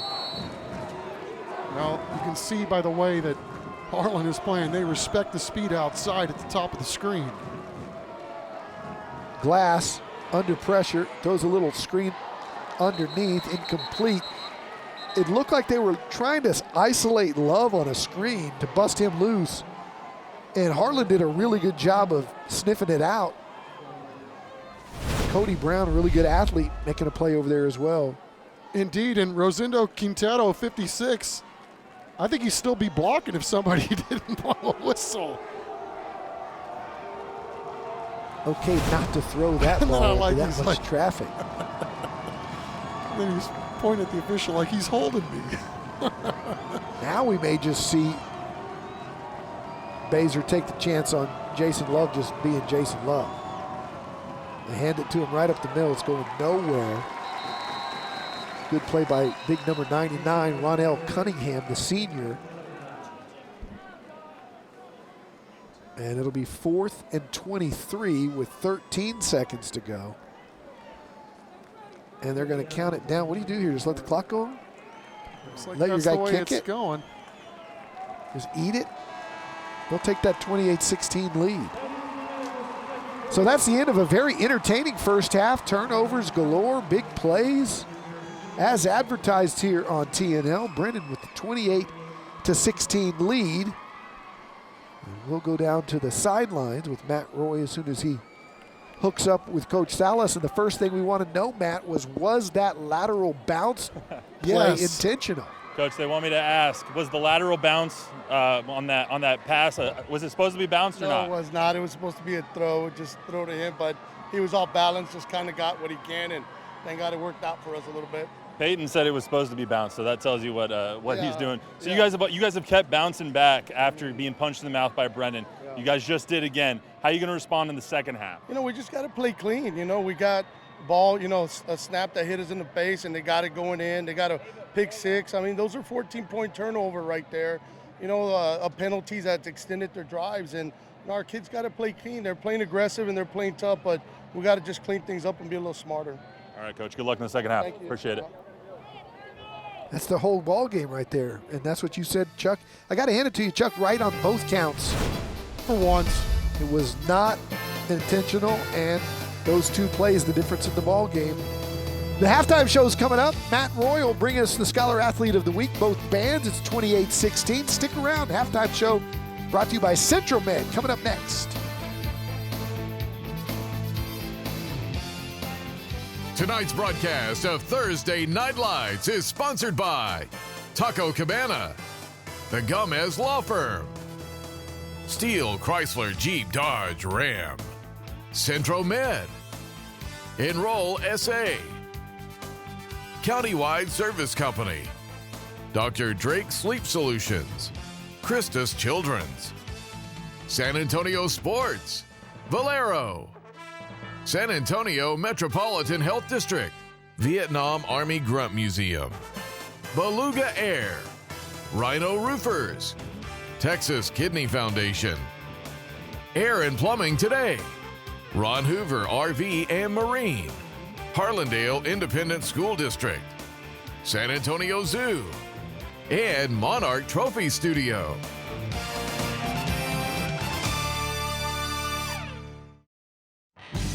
Welcome to the Centro Med Halftime Report. Welcome back to Dub Ferris Stadium for Thursday Night Lights. We have Brennan up 28-16 over Harlan right now. And right now we also have the Brennan Band on the field. It's comprised of about 200 students. The band director is Thomas Kober, and he's assisted by Shayla Lee, Dylan Shaw, and Laura Navarrete. This year's show is titled Viva. The band is preparing for upcoming competitions at U.S. Bands and then the UIL season. Let's listen in.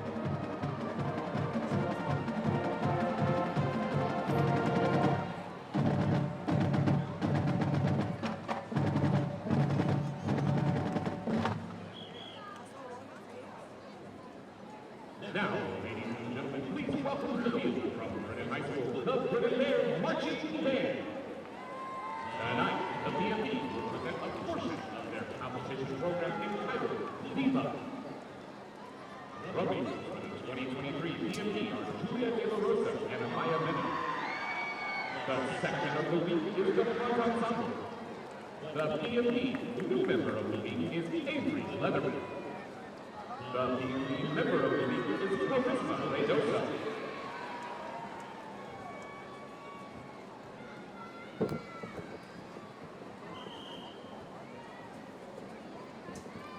Now, ladies and gentlemen, please join us in welcoming once again the Brennan Bear Marching Band.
It's time to vote for the Christian Children's $5,000 band grant. To vote for the Brennan Band, scan the QR code on your screen or visit cw35.com/station/contest. You must be 18 years old and live in our viewing area.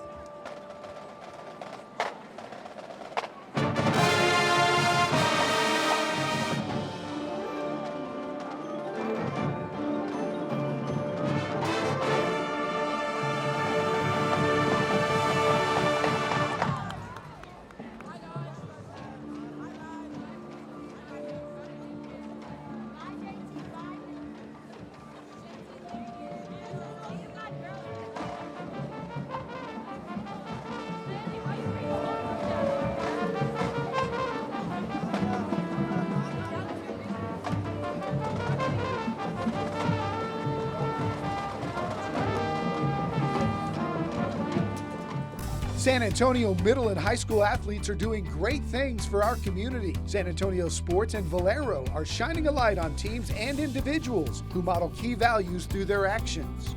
This week, we salute two schools whose community projects demonstrate beyond the game values.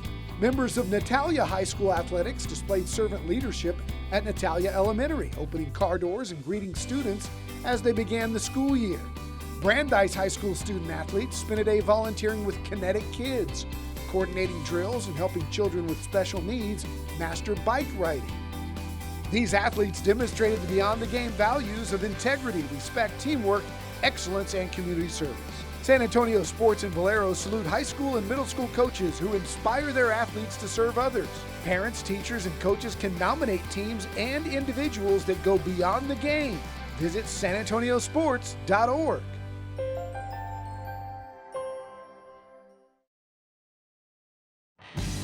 You're watching the Centro Med Halftime Report. Welcome back to Dove Ferris Stadium. The Harlan Marching Band getting onto the field now. We had a chance to catch up with the band director a little bit earlier this week. Well, I'm the director of bands here at Harlan High School. This is now my second year here at Harlan, but 15th year total of teaching. It's been great. We started last week of July, and we went a total of 5 weeks of summer band. And because of all that extra time, we are much further along than we have been in the past, which is fantastic. So a new school just opened up, and it took a good group of our students. So we are a young band this year, but we are sitting at about 160 members. That includes our woodwinds, our brass, our percussion, and our color guard. And we're marching about 135 students out on the field. Students have been really picking things up very, very quickly. We've got a lot of choreography that goes along with our show, and it's just been a ton of fun getting to teach these students. We have a 3-movement show this year called Stranger in Town, and it's pertaining a little bit to the graffiti artist Banksy and his art, and so the show has just a ton of visuals. We've got some large giant props that we're working on currently with some parents, and that'll be utilized throughout the show, and they'll be moving and stuff, and so unfortunately we won't have those out for this game, but it's going to be coming up here very, very soon. We've got our very first competition at the end of September 30th, which is the Ludwig Mussard Classic, Texas Classic, and that has a prelims and a finals where we will perform, and then we have to qualify into the finals performance, and we're hoping to have a great show that early morning and have a second show in the evening. So we're really, really excited about that first opening show. My associates are Mr. Bobby DeLeon and Mr. Stephen Partita.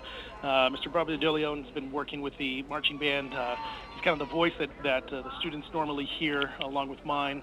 He does a lot of the visuals. Mr. Partita does a lot of the percussion, the front ensemble, with his marching techs, Josh Rios. Of course, we have our marching techs, Will Adams, Sam Bowman, Quinn Tidwell, Brenda Reynoso. Our color guard instructional assistant is Claudia Quiros. We've got a giant staff that is just really committed to making the band program super, super awesome. And of course, we couldn't do everything that we do with our band program without thanking our boosters. Mr. Richard Garcia is our band president, and he's just fantastic when he tries to get things going with all of our boosters. And so he's just one of many, many parents that really are involved.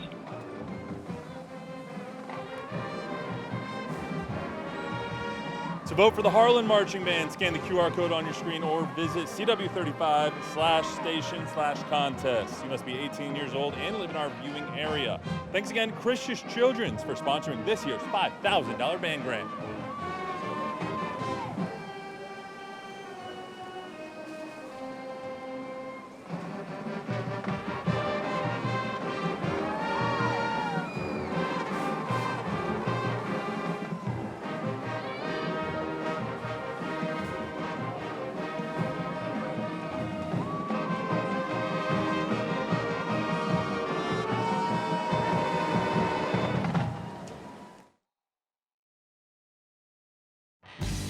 You're watching the Centro Med Halftime Report.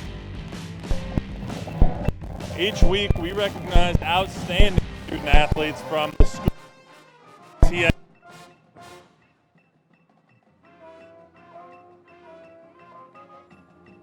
Scholarship to one of the students featured this season on our chancellor introduces us to this week's scholar athletes from Brennan and Brennan tennis star Faith Hines is, well, accomplished, to say the least. Your letter jacket, do they still do letter jackets? Your letter jacket was amazing with all of those patches on them. Yeah, I went and actually got it like done over the summer and got my junior year ones added on, and I had to go on the back, and it was really cool getting to add them on there. Most of the time the people who have the ones on the back are like the football players, so it was really cool being able to be like one of the smaller sports that gets to represent that. 4 years on varsity, 2 years as captain, and one of the few in school history to win 100 matches. Faith's talent goes beyond the court. She's got a 100-plus GPA. In fact, she's never received a B. I've actually never gotten a B. What? I'm hoping this year doesn't change, but That's never a B. no. I've gotten close. I've gotten a 90, but Memo to all you teachers who have Faith this year, don't you dare be the one that gives her a B. Smart, athletic, and genuine. She's a hit on and off the court, but her gift is helping others, which is why she loves working with the Special Olympics. There's a great perspective there, right? I mean, for Yeah, for somebody sure. as accomplished as you are, where everything comes so naturally, the idea that you watch somebody that's really working hard, there is something. Are you inspired by them? Oh, absolutely, for sure. The amount of time and like hard work that they put in to get to that level, it's amazing. That's a future president. My first thought after meeting Harlan linebacker Elijah Walton. 3-year varsity starter means he's a stud, but he's more than just captain of the football team. You're number 6 in your entire graduating class, is that right? Yes, sir. Yeah, I am number 6. I was 4 last year, ended up going down to 6 this year, but hoping to stay top 10, stay competitive and going to college and stuff like that. Who are these 5 guys and gals in front of you, and do we like them? It's always fair competition at the end of the day. Class officer, honor society, community leader. Elijah even helps teachers move into their classrooms before the new year. Teachers do so much for us at the end of the day. They're here at 7 a.m. sometimes, stay later till about 6, even later sometimes, and always willing to help us out. At least at Harlan, I mean, I don't know if it's the same at other schools. I love the staff here. I love the teachers. Always willing to put a hand forward, and they're always willing to take care of us. So anything I could do to give back to my teachers, I'll do it. He's described as persistent, charismatic, he's even patriotic. I'm actually committed right now to go play football at West Point. That is the Army Academy in New York. So my goal is to graduate from there and to be an officer in the Army, do what I can to defend our country. You are incredibly gifted and talented, obviously. You're also humble. So I asked I appreciate that. Answer. You're number 6 in your class. Those 5 people in front of you, have they ever been on Thursday Night Lights? They ever been playing football on TV? I don't believe so. I don't believe they're making big tackles in pretty big games. So, but I mean, hey, to each his own. At the end of the day, I'm pretty sure a couple of them are athletes. Some other ones are in band and stuff like that. So they all have their own special abilities and traits and stuff like that. So kudos to them.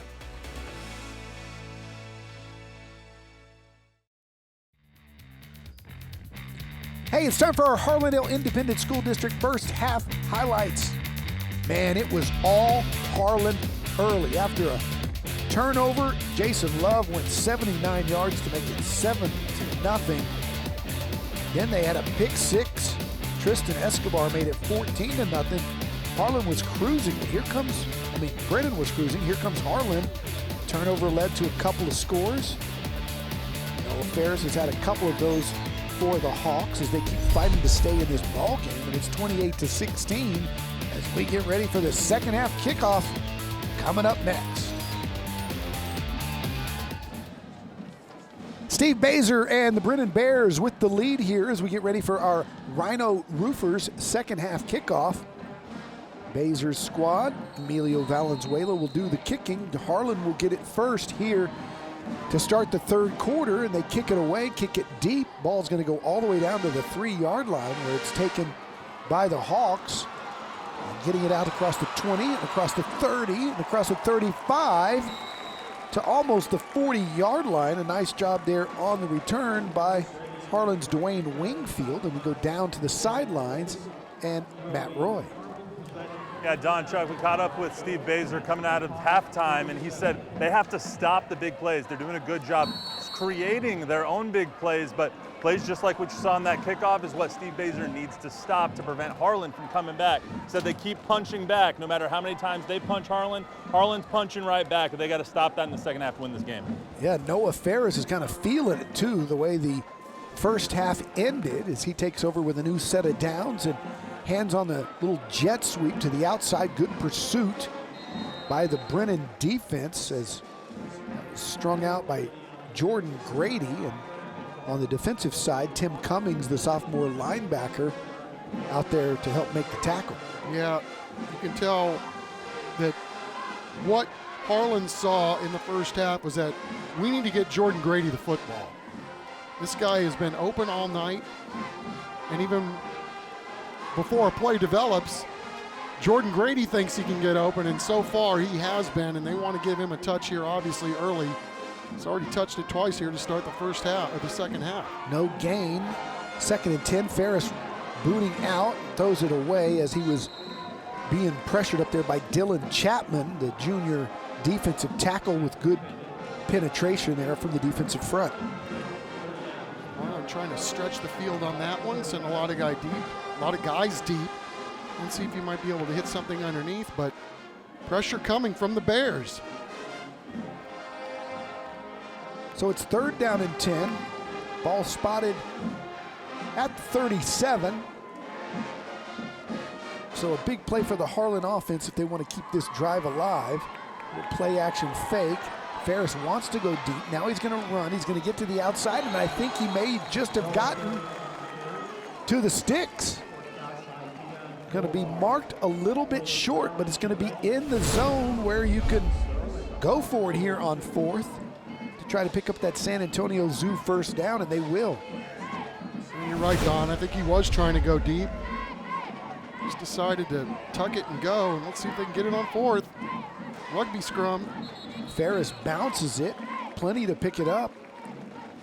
And it's a San Antonio Zoo first down. So nice job, really, with their backs against the wall on 3rd and long. Ferris, again, has really shown. Early in this ball game, he missed a lot of guys. One guy was wide open for a long touchdown. He overthrew him. Then he underthrew a ball. Struggled a little bit to get going with his arm, but man, his legs, he has really made some plays tonight. Indeed, and you know, of the 3 games that they've played so far, obviously this is going to be their toughest opponent, but you would expect him to get better as the night goes along. Keeps again, throws over the middle.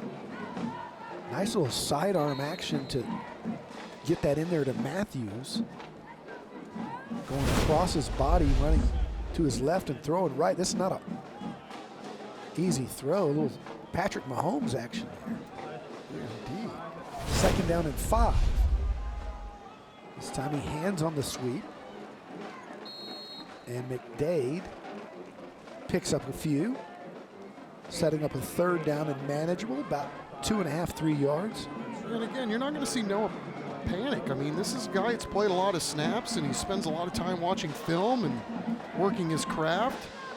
And Coach Salas says he's done a really good job coaching up the younger players, especially the younger receivers, and they obviously feel very comfortable having a 3-year starter in at quarterback. How about that? 3rd and 3, and you run a sneak, and they just bull their way forward in a rugby scrum to pick it up. Playing a little smash math now with the big guys up front. Great job by that offensive front led by Tim Ford, the center, and the big all-district captain Miguel Carrizales at tackle.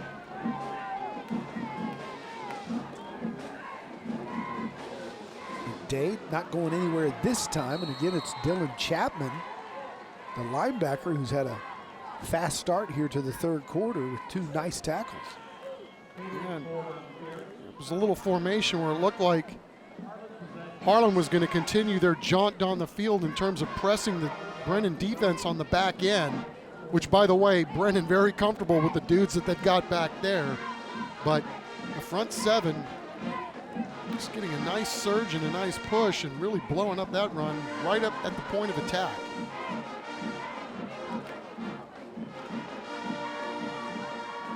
So a loss of a half a yard, set up 2nd down and 11.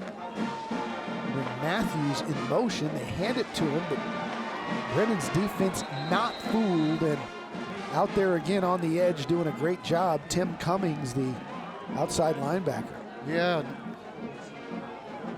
Ryan Love, the senior team captain, first team all-district, doing a nice job as well, coming up there and helping to fill. So for the second time on this drive, Harlan will have a third down conversion opportunity going really up against the sticks. Last time it was 3rd and 10, now it's 3rd and 14. And we'll see what they pull out here. 3 wides, 2 to the right, 1 to the left. Ferris straight drop, looking deep, little pump and go, got his man down there, caught! It's Matthews inside the 5, huge gain for the Harlan Hawks.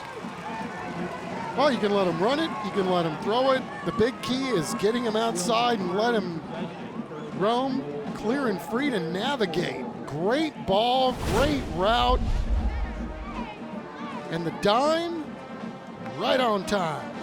40 yards, sets up a San Antonio Zoo first down, and we've got pre-snap movement. We're inside the Central Med red zone, but The officials had not made the ball ready for play because of the substitution process.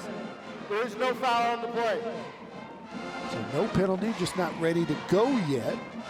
Harlan's ready to go, and they finally were able to get the ball to their playmaker, Peyton Matthews, on a nice route where he put a move on and got to the outside. And there's a direct snap down to the 1-yard line. That was Dwayne Wingfield. Do it again. They're going to line him up again. Run him right behind that group of blockers, and he's in for the touchdown. Dwayne Wingfield, the junior, brings Harlan closer. It's 28-22 with the PAT to come. A 12-play drive for the Hawks. Very impressive here to start the half. Indeed it was. I mean, that's exactly what you want, right? You had a couple of bad breaks not go your way in the first half, but boy, what a great job of really managing the ball game, right? You get a 6 right before the half, then you get the ball to start the second half. You go right down the field, and look at what we got here, Don Harris. We got ourselves a ball game here at Ferris. 28-23, here come the Hawks. Brendan's got the ball when we come back.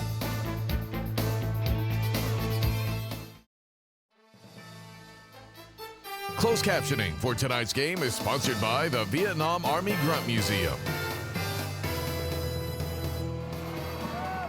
We are back, a whole new ball game now as Harlan scored to end the half and now scores first early in the third. And that ball's going to be interesting, taken down at the 15 after it was a little hard to wrangle.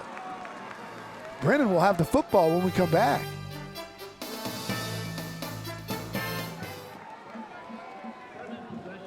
Welcome back to Ferris Stadium. Eddie Salas doing a great job here tonight against Steve Baser, getting right back in this football game. Brennan out to a big lead. It's 28-9 at one point. Here come the Bears. Jason Love across the 20 to the 23 on first down.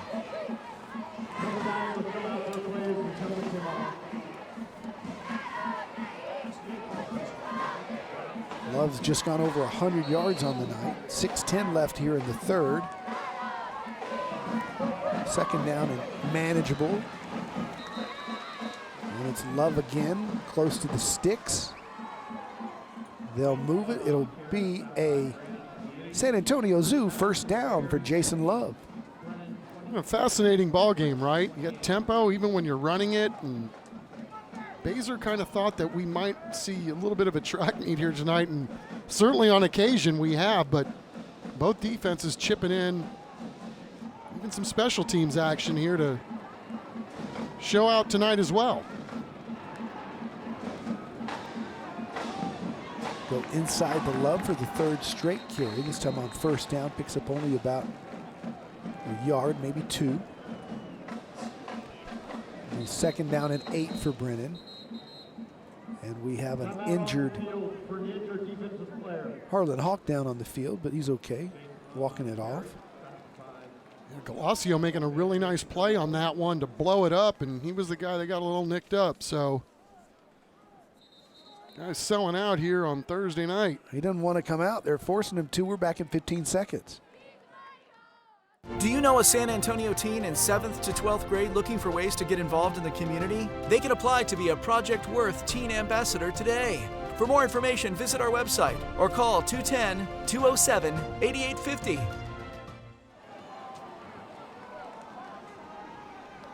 And we're back, 5:13 to go, 1st and 10. Excuse me, it is 2nd down and 8.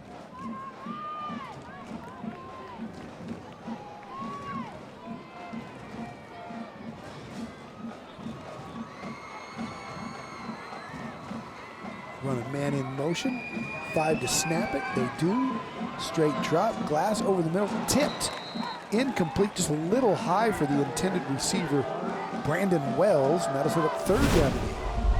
Yeah, that time Brennan goes empty. Ball was a little high, but gonna make that connection because they had really done a nice job of spreading out that Harlan defense on that particular play. Big district ball game here tonight. 5-point spread. Glass under pressure, gets rid of it right as he was hit, and it's picked off. Tyler Argy-Rivas saying, "Get off me," with the pick. But he had help on that one. Let's see who was there to make that ball flutter, and it was right at the point of release. I think it was Rivas. Rivas had the pick, right? Yeah, but right here, big number 9. And 24. Big number 9 for the Harlan defense, Nathaniel Teeler, there to lay the wood to Caden Glass. And another big play by Harlan. Yeah, you're right, it was Teeler. I thought it was 24 getting in there, but he was in there to help finish it off. Harlan now playing with some force. Ferris picks up about 5 or 6. Here come the Hawks with all the momentum. So on that particular play, obviously Harlan looking to pick its spots where they're going to send some blitzes and really give young Caden Glass a lot to look at. Boy, did he get rocked.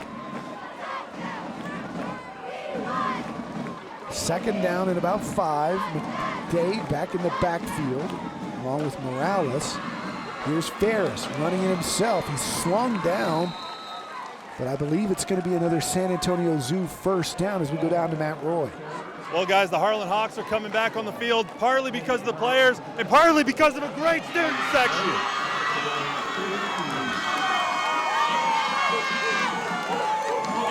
They're cheering on the Hawks, boys. It's going to be a great night. Here comes Matthews. He cuts inside. Matthews pushed out of bounds inside the Central Med red zone. Nice job to not give up on the play. He's cramping up a bit, but could have easily gone out of bounds, planted his foot, jumped back inside, and picked up another 10 yards. Wow, what a special player this guy is. A human pinball on that one. Another San Antonio Zoo 1st down inside the Central Med red zone. They get a late substitution on. Here comes Kalen Gerbic-Schultz, and they may have to burn a timeout here. And we'll take it with them here. Harlan trailing Brennan 28-9. It's now 28-23, and the Hawks on the move to maybe take the lead.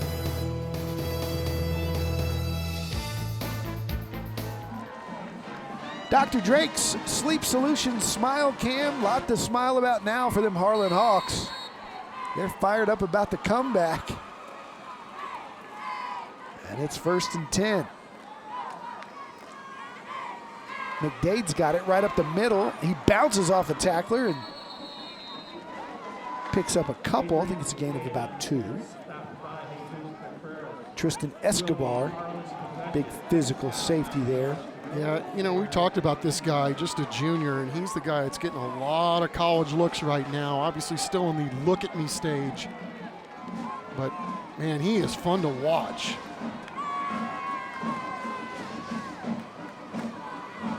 Ferris checks the play with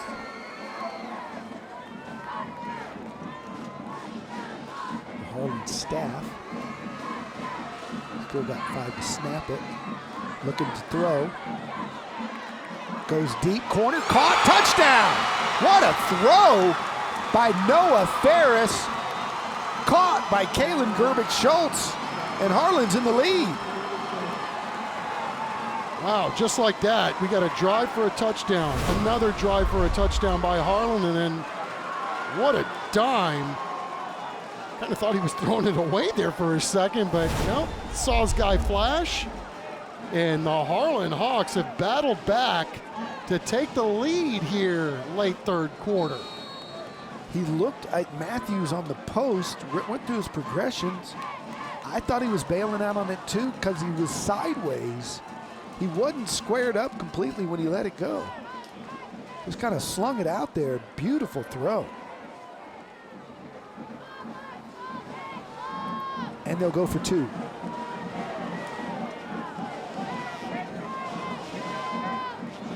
Plenty of time, buying time, gonna try to run it in there, and he gets drilled. And there's still forward progress. Wow, did he get in? And they're gonna call him short.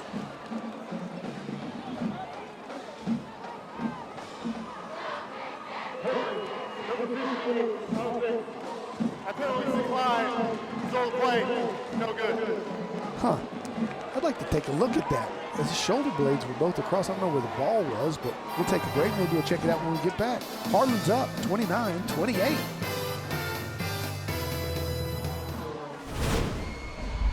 Welcome back. Here's another look at it. There was a holding call, so the point is moot, but it was a fantastic effort from Ferris, and then his lineman to kind of push him across and marked him short as we're back to live action on the kick return. And Harlan in pursuit, another big hit, another big tackle as the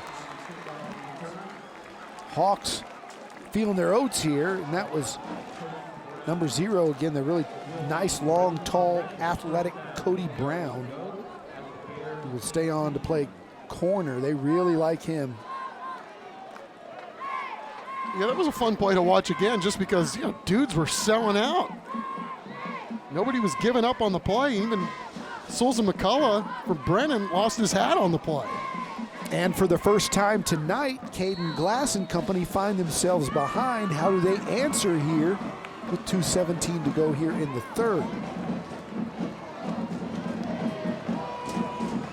Glass, hands to Love. That's going nowhere. The Harlan front 4 bow up. Teeler in out on the tackle again. He's a load in there, boy. Yeah, and Galacio too. These are really big athletic dudes that are moving around and obviously got a little juice from what their offense has given them here to start this second half, and really, quite frankly, the way they ended the first half. Second down and 10. We're inside 2 minutes here in the third quarter.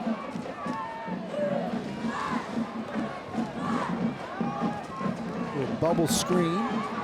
Snuffed out. Going nowhere. That's your cadet right there. Elijah Walton, our Scholar Athlete of the Week. You heard David Chancellor's story on him. 18 going on 30, that young man right there. Making a play. Well, like talking about Escobar and what a great player he is and fun to watch. 24 is not bad either. And you talked about Nate Teeler too. They were talking about his first 4 steps are as fast as any guy on the team. And look at the size of number 9 down there.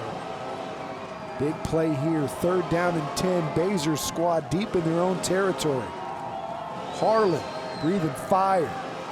Glass straight drop, those deep. Picked off almost again. It was Tyler Argy Rivas. He had 1, and that time he was thinking pick 6, and he just couldn't quite hang on. Boy, there is a buzz in the air now with these Harlan Hawks, the way they've seized control of this football game. You can hear their coaches screaming from the box right next to us, pick it off.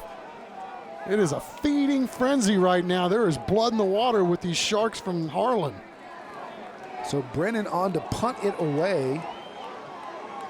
Lucas Lyman to do the honors. Nice kick. It's going to back Harlan up. They'll stay away from it right at midfield. And Brennan will down it there, and we're back in 15 seconds. Hey San Antonio teens! Are you looking for ways to share your voice, creativity, and ideas on ways to positively impact the community? Become a Project Worth Teen Ambassador. For more information, visit our website or call 210-207-8850. Guys, this Brennan sideline, you could hear a pin drop over here. Basically a stunned silence as the coaches try and motivate their guys to pick it up in this second half. Coach Baser said he wants to limit the big plays, and they've done anything but, so they got to pick it up here in the fourth quarter. They know that. Meanwhile, there's a whole new electricity on the other side of the field on this home grandstand with the Harlan faithful. They are fired up, making lots of noise. The band's getting everybody into it. And they're going to try to capitalize here on first down. Run the little sweep, and Turf Monster jumped up and grabbed Melvin Kahn, or excuse me, that was Peyton Matthews, rather. Wouldn't it be nice to be this athletic, Don, where you just tackle yourself? Man, we knew that kid was going to be a fun guy to watch tonight. He's been everything is advertised. That was kind of me getting off the sofa, going to the refrigerator. I feel you, bro. Similar result. Hey, when we come back, we've got ourselves a Donnybrook in the fourth quarter. Brennan and Harlan, a 1-point game with the Hawks leading 29-28. We're coming back for the fourth quarter.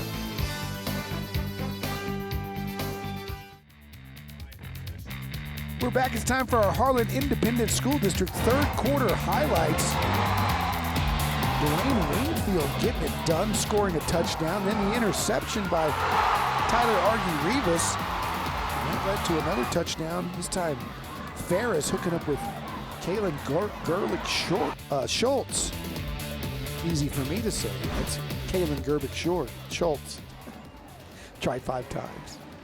Schultz with the touchdown. Yeah, and that was a really good angle, too. You know, I said I thought he was throwing it away for a second, but as you could see from that low angle, he was just simply throwing him open. So a really good job by Noah Ferris.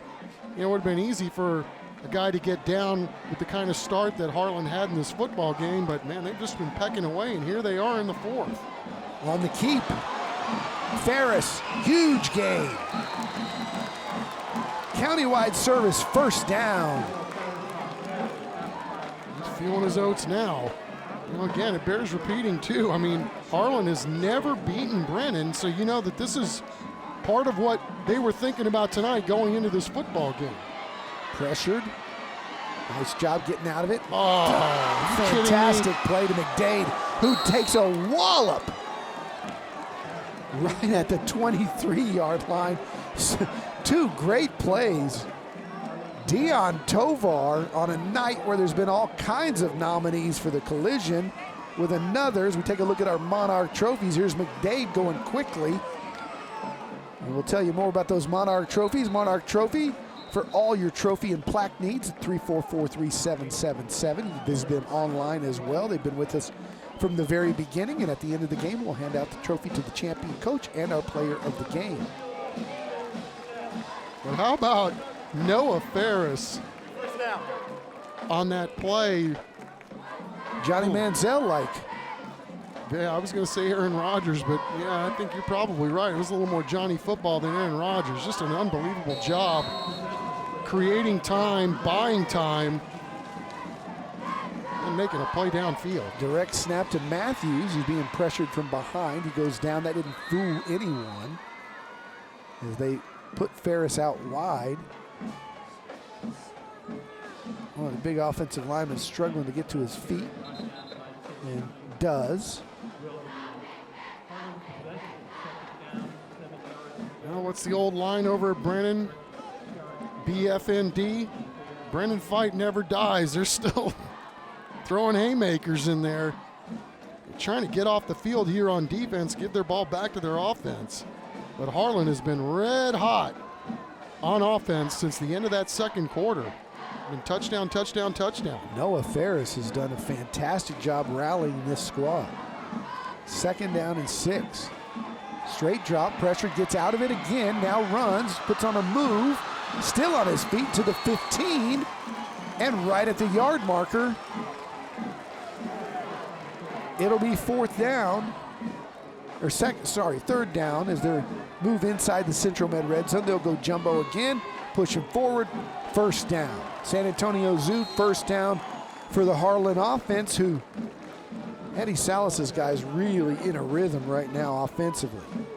Yeah, and big credit to the dudes up front. Of course, we've talked about Carrizales and the job that he's done. They got Matthew Cordero over on the left side too. Tim Ford, good player. Right there, number 58. Give Matt McKinney his due, the offensive coordinator for Harlan, in his bag tonight on the play calls. Yeah, and then you got Arguello and Ryan over there on the right side. Big fella's doing a good job here, especially in the second half. Got a flag from the umpire.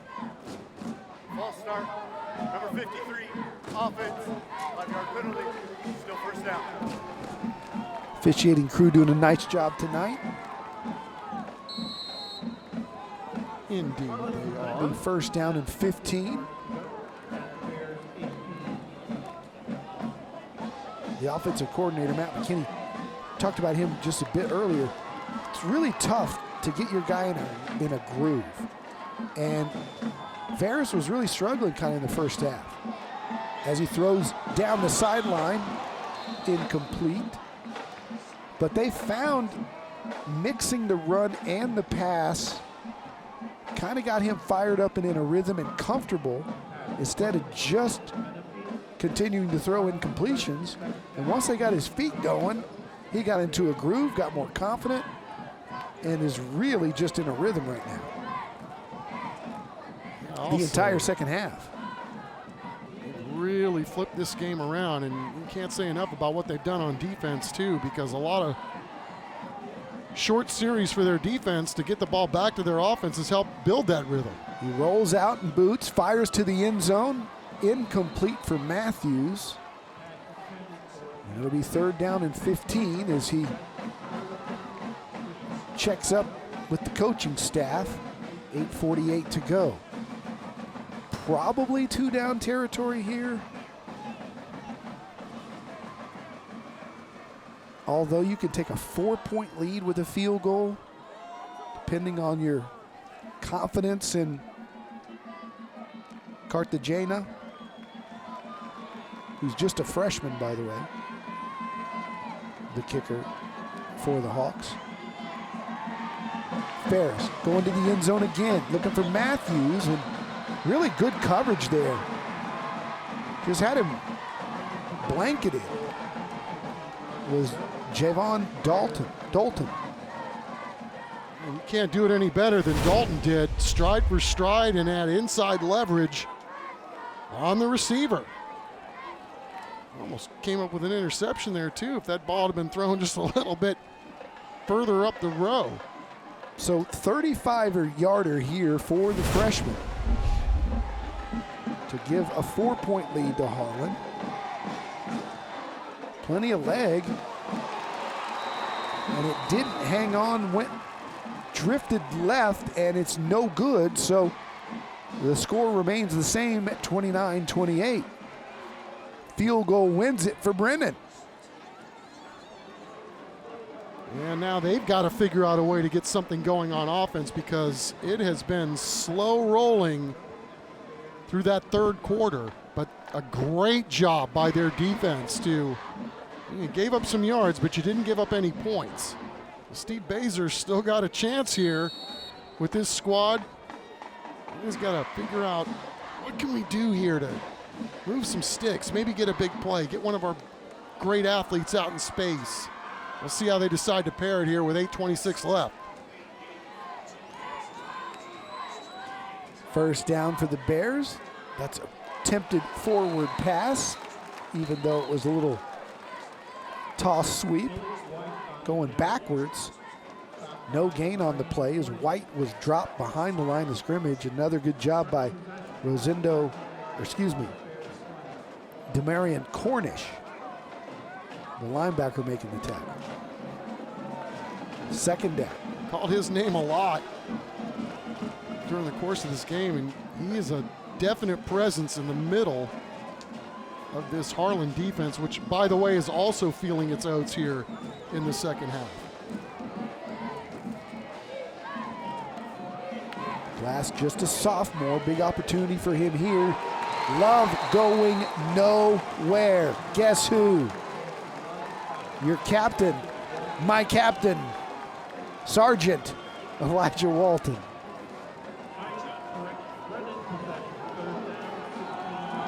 Say this guy is not only physical, Dom, but he can cover receivers.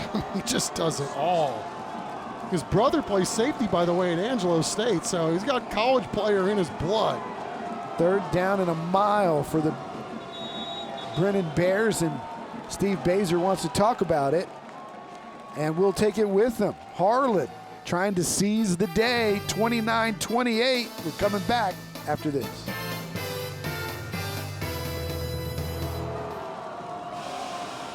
Back to live action, third down, 16 for Brennan. Ball spotted on their own 14-yard line. Trips to the right for the sophomore Caden Glass. Looks that way. Now goes left. He's got room if he can get there, but he can't because Walton runs him down. Wow, what a player this guy is. Don, we were just talking about this young man during the break. I mean, we've obviously been talking about him the whole game, but Eddie Salas tells a great story about this guy when he was a young player in middle school as an 8th grader. Of course, we talked about his brother being a college player, but he came up to Coach Salas when he was an 8th grader, and he was like, Coach, I'm going to be playing for you next year. I mean, this guy, you know, we talked about his maturity level, but he's number 4 in his class, too. I mean, is there anything he doesn't do? And you can just see him run right there. I mean, he got on his horse and got there in a hurry and made a very physical tackle. Yeah, and Coach Salas says this is the guy that would not hang out with his friends during lunchtime. He would grab his lunch, come eat with Coach Salas, and they would talk football during lunchtime. I mean, so this guy's a student of the game too, but again, I mean, just not common that you see this kind of maturity and really a player that truly loves the game of football like 2-4 does, and boy, is he having a whale of a ball game. Makes you feel good about the kids that are going to our military academies. Different breed of cat, man, with the maturity and the discipline and the intellect.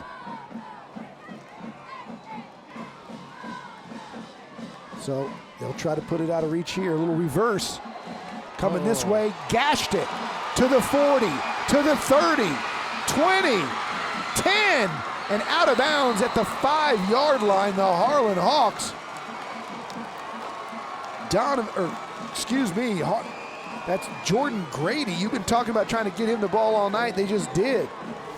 Well, I was thinking, and I'm glad I didn't say it, get a block and get a touchdown. And boy, did he get a block from Miguel Carrizales.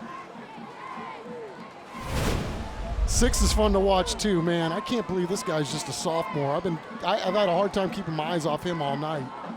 They do the direct snap that's worked earlier for a touchdown to Winfield.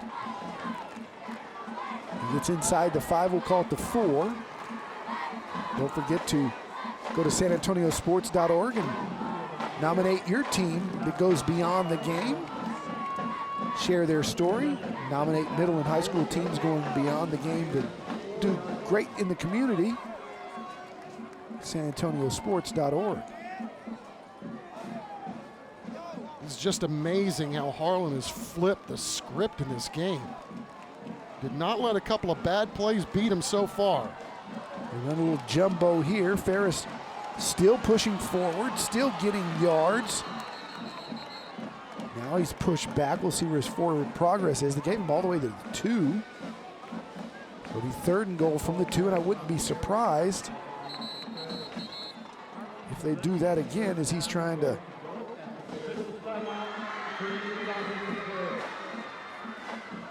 walk off his, I think he thinks it's a cramp. I hope that's what it is, because I don't like to see a guy with a leg brace. And hopefully that was the reason why he did just kind of stand up there at the end.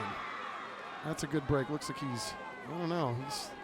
It's hard to know what happened on that based on his reaction, but glad to see that he's up and walking around. I think he might be saying that his brace is messed up.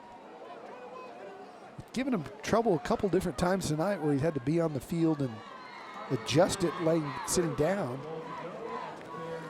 Well, we've seen Harlan be pretty adept running the full house Wildcat on some of these plays. They've snapped it directly to Wingfield and to Matthews when Ferris wasn't taking snaps, so they have options.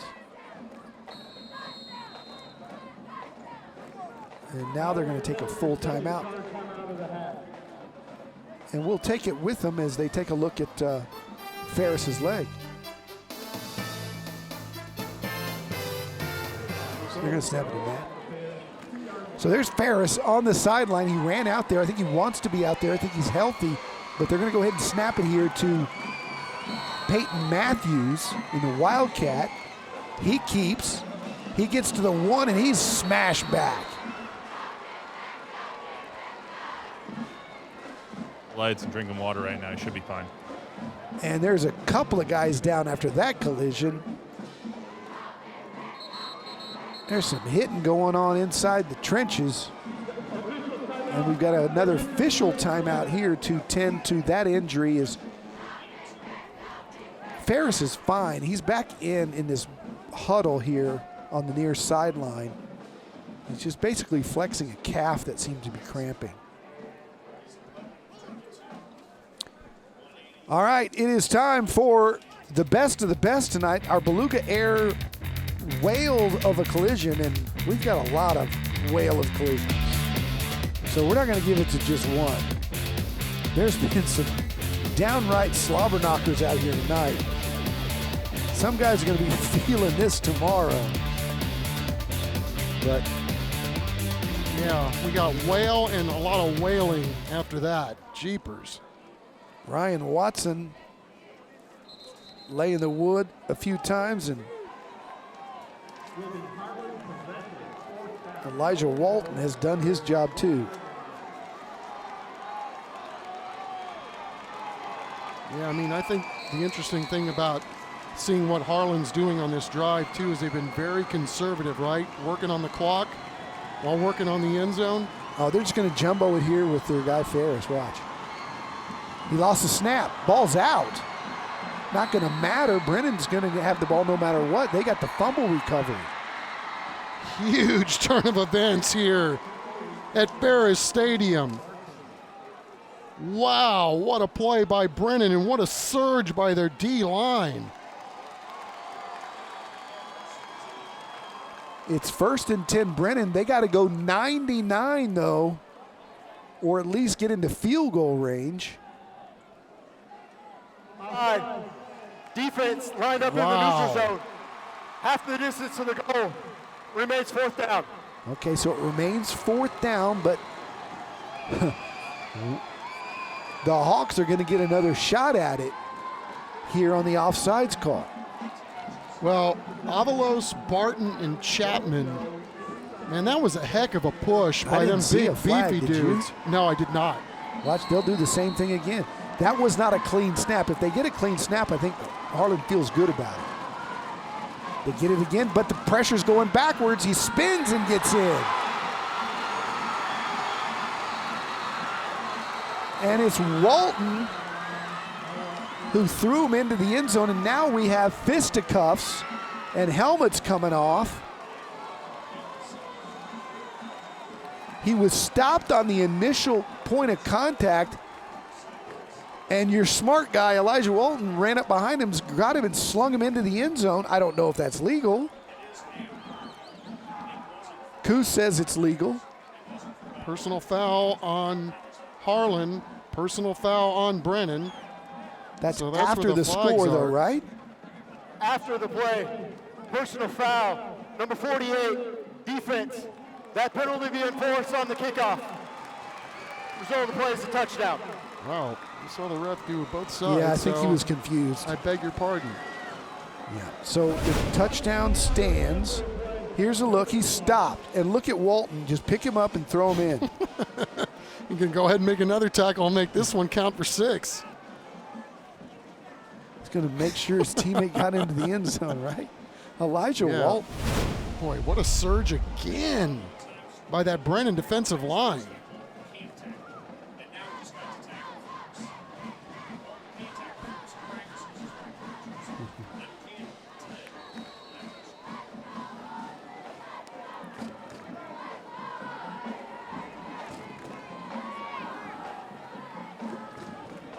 Extra point.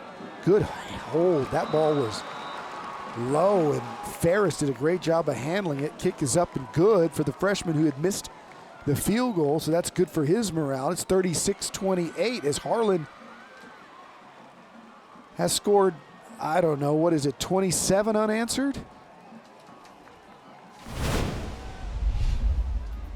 Here's Elijah Walton all night long. Number 24 getting it done. TFL. Destroyed White on that block. TFL. Look at his speed. Sideline to sideline. Quarterback helper. Assist. Magic Johnson. Just a winner, right? Just the guy that helps you win. He's not gonna end up on anybody's stat sheets other than tackles, but he's the reason they're winning tonight. Well, he's certainly a major reason, but I mean, again, just look at this guy's size and speed and all the things we've talked about. And at the end of the day, Don, 4th in this class at a 520 something. Wow, what an impressive young man. What a treat to be able to watch this one tonight. We've seen a lot of guys that are good players, good athletes, good in the community, you name it. This has been one heck of a fun ball game start to finish, and at the end of this, the Harlan Hawks could have buried their heads in the first half. Instead, they went on a run and a surge on both sides of the ball. Well, a touchdown and a 2-point conversion can tie it, so not over yet. Plenty of time left for Steve Bazer's squad as they get to the 30-yard line on first down, sets up 2nd down and 5. Yeah, Ryan Watson, all the things that Ryan Watson has done. Another great story, too. This is a young man that had a bunch of surgeries on his feet as a middle schooler, was told he would never play football, Don, and yet here he is, a 2-year starter on a mighty Brennan Bears football team. So, I mean, again, the stories of these guys, and you talk about young guys teaching old guys how to do it. These dudes are grown men, even as high schoolers. Well done, 5'5". Show us how it's done. Another big play there. Just listen to the Harlan fans on 3rd down. And we've got another injured Brennan Bear with 3:13 to go. A lot of cramping going on. It's that heat. Lucas Lyman trying to get up. He was the man hit on that big collision on that play and then got up okay. And then, you know, a lot of guys cramping up. And, you know, injuries are injuries, but sometimes cramps hurt more than injuries. Dude, we've all been there, right? Oh, my goodness. Laying on the couch, and it's like if somebody doesn't push my toes forward, or for me, it's my ribs. You get old man rib cramps at all, or is that just me? Yeah, when you yawn, or you move your arms a certain way, and or you're in your car and you reach to your back seat to get your backpack, and you reach into the back seat, yes, and it gets you right in that 3rd rib, dude. And just even talking about it now, I'm starting to get one. So it's like it's psychosomatic. Mine is when those toes curl under the covers.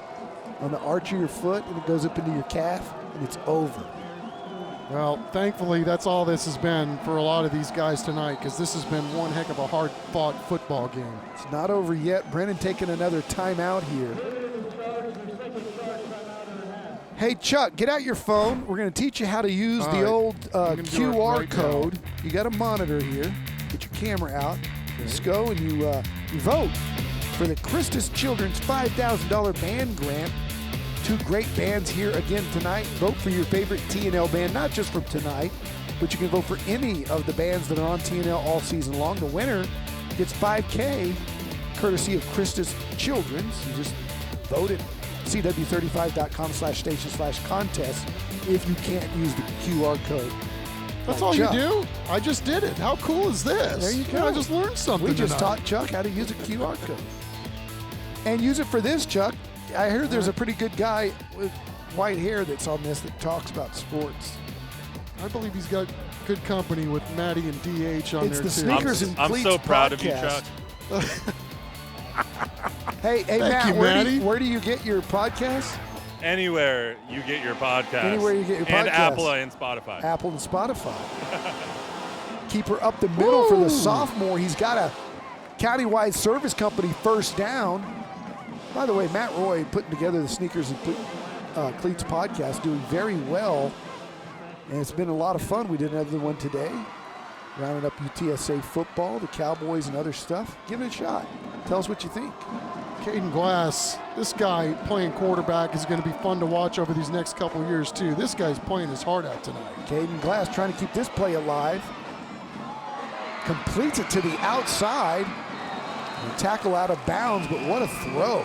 Not an easy throw under duress by the young sophomore. Yeah, not an easy throw, especially when you just took a torpedo shot picking up the sticks on the play previous. Game not over yet. Touchdown, 2-point conversion ties it up. Glass changing the play. Got Love back there with him. Lots of weapons.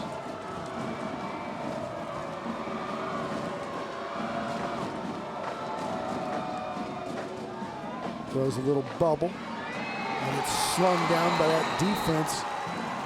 And that time it's Cody Brown making the play. They love the junior's athleticism. 6'5". Yeah, basketball player too, as you might expect. Good, Eddie Salas said, I've always wanted a tall corner. I finally got me one. He sure does. We'll throw over the slant. That one dropped. Tough low play to make. Yeah, but a great throw that time by Caden Glass. Ball you gotta have with 2:09 left in the game, and you're a touchdown and a 2-pointer away. Oh, right there. Should have been caught. Here's your ball game. 4th down and 7 for Brennan. Baser calls in the play. They got trips to the right. Love comes in motion. And here we go. Nice ball. Drilled for a first down. Another countywide service first down. And what a throw in a tough situation. Lucas Lyman there on the catch. New set of downs for the Bears. Glass kind of feeling it. Slings it downfield, has a man wide open. Caught to the 20, to the 15-yard line. Here come the Bears. Melvin Kahn on the reception. We'll call it the 12-yard line. Perfect in-stride play. Kahn was wrangled around the ankles and still down on the field. I hope he's going to be okay, but I'm telling you, How Don, about the what a game. sophomore? Yeah, that was a heck of a play. I mean, obviously, feeling like he's getting a rhythm too on this drive, but Cameron Walker and Demarion Cornish literally playing whistle to whistle on that one. I mean, I'm finding my eyes going away from the ball because some of these individual matchups, these dudes are really getting after each other. Yeah, this has just been battle. Both teams showing a lot of mettle. Here's what's coming up in the district schedule. Brennan's got Taft, O'Connor, Warren, and Stevens next on the docket.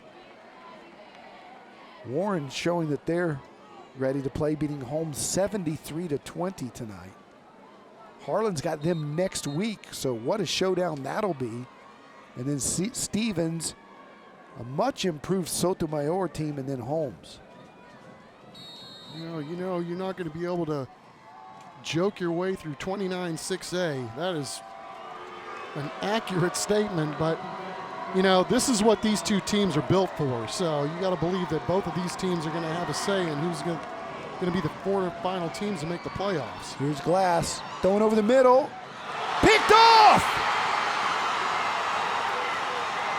A game-saving interception for the Harlan Hawks.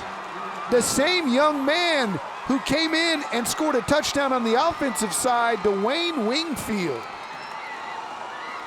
Harlan is going to beat Brennan for the first time in school history if they can hang on another minute 28. Now, what a ball game this was, and Caden thought he saw his guy flash. He did. He just did not see the other defender with his other receiver in the neighborhood. Just a guy trying to make a play. Instead, it's Wingfield that's stepping up and sealing this one, it would appear, for the Harlan Hawks.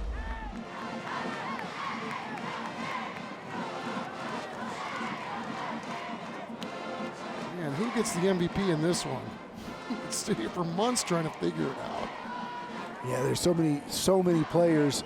I think it's kind of hard to go away from Walton because of the way the defense put up a goose egg in the second half. I mean, this was 28-9 at one point, and they absolutely threw up a goose egg in the second half. And I know that there's been others, especially on the offensive side of the ball, that are worthy, but I think that young man willed this team to win. He did. I mean, it's a tough call, right? Because, I mean, Noah Ferris, I mean, how big was the sequence, Don, at the end of the first half where they go down and score, then they get the ball back first to start the third quarter, and they go down and score again? I mean, that was a significant chunk of this game when you can eat up 14 points in essentially 2 drives, and, you know, it's been Harlan pretty much ever since. It was the defense that just kept getting him the ball back, too. Ferris was great. Ran for 113, threw for 180. There's no way that you can say he's not worthy, too. That's why Chris Kotfitz gets paid the big bucks. That's what I'm talking about. He can make the decision down in the truck.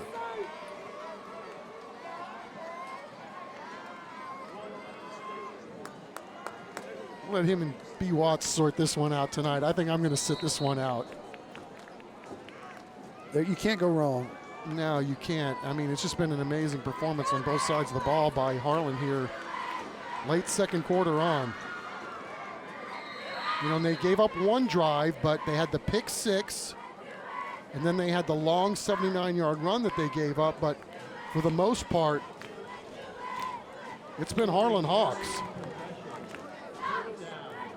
So I tried doing the math. 27 unanswered at 28-9. Yep. I ain't gonna fight you. We went to Northeast schools.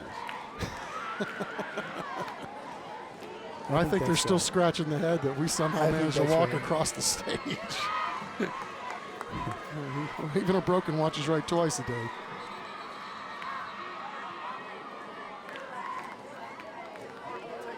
I told you that story, right, when I've been doing TV in San Antonio a few years, and Churchill asked me to come speak at a pep rally.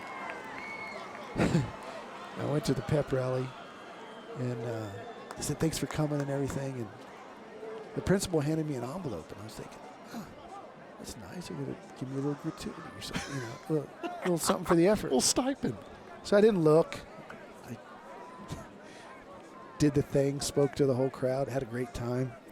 Got my car, got home. Oh, I forgot this in my coat pocket. Pulled out the envelope. It was my transcript from Churchill. And the note said, I won't tell anybody if you won't.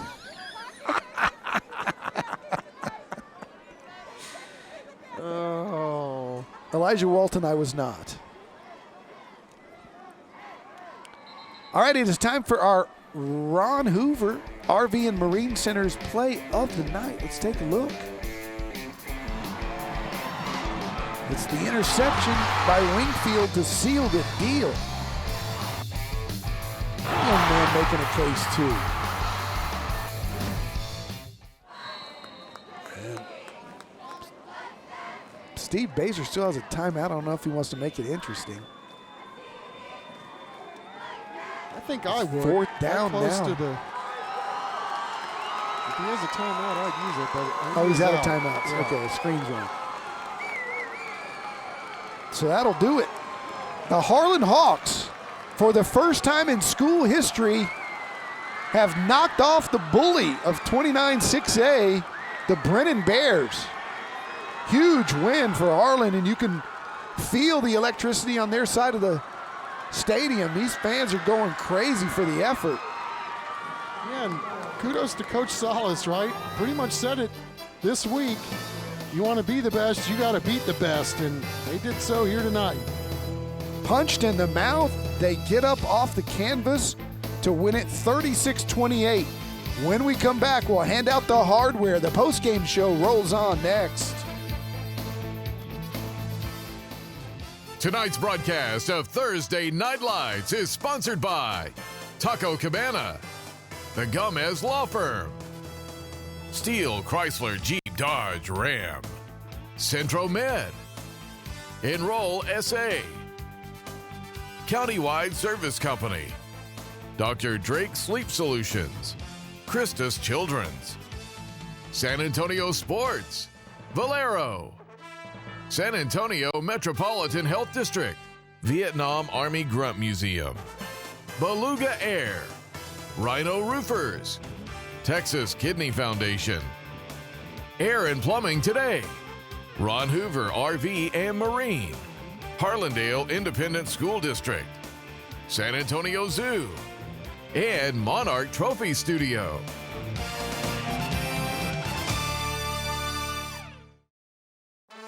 Welcome to the Taco Cabana Thursday Night Lights postgame show, presented by the Gomez Law Firm.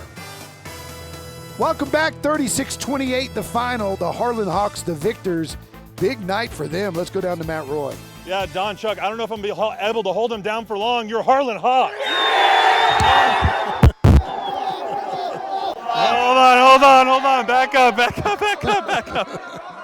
Hey, can you tell this is their first time beating the Brennan Bears? I think I could tell. We got to give out some hardware, though. Where's Noah? There he is. Yeah. So we got Noah Ferris, 293 all-purpose yards, 4 touchdowns. Count them with me. 1, 2, 3, 4 touchdowns. And hey, it's not just hardware. We also have 4 tickets to the San Antonio Zoo for you, my man. It's your first big check. There we go. All right. So Noah, this is your guys' first time beating the Brennan Bears. You guys are now 1-4, not 0-4. How does that make you feel being the first one to do it? No, I'm speechless. All these boys, they put in the hard work for it. We've been waiting the whole year for this. We all want it. We wanted to get back so bad. No one believed in us, but God did. All right. Back up. All right, guys, congratulations. So let's get coaching here. Coach, come here.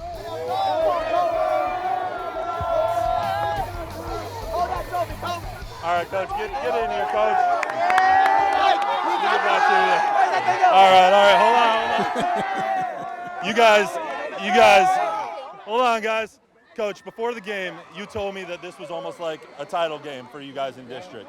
How does it make you feel knowing you won your de facto title game 3 games in right now? Oh, it's great. We control our own destiny now, and that's what we wanted. Came in at after halftime, said, we're still in this game. We're down by 12.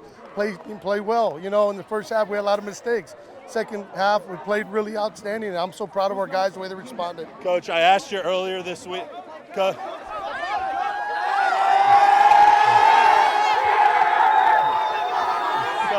Coach.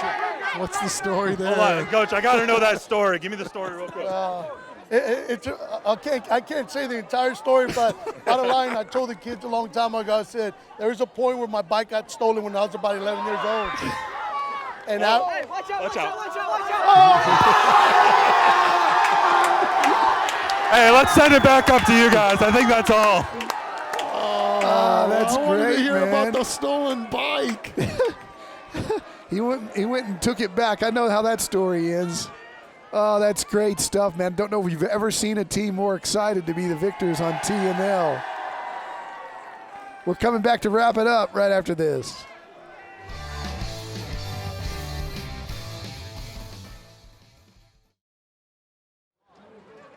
Noah Ferris of the Harlan Hawks is our player of the game. Noah, what you doing to celebrate, my man? We're going to San Antonio Zoo, baby!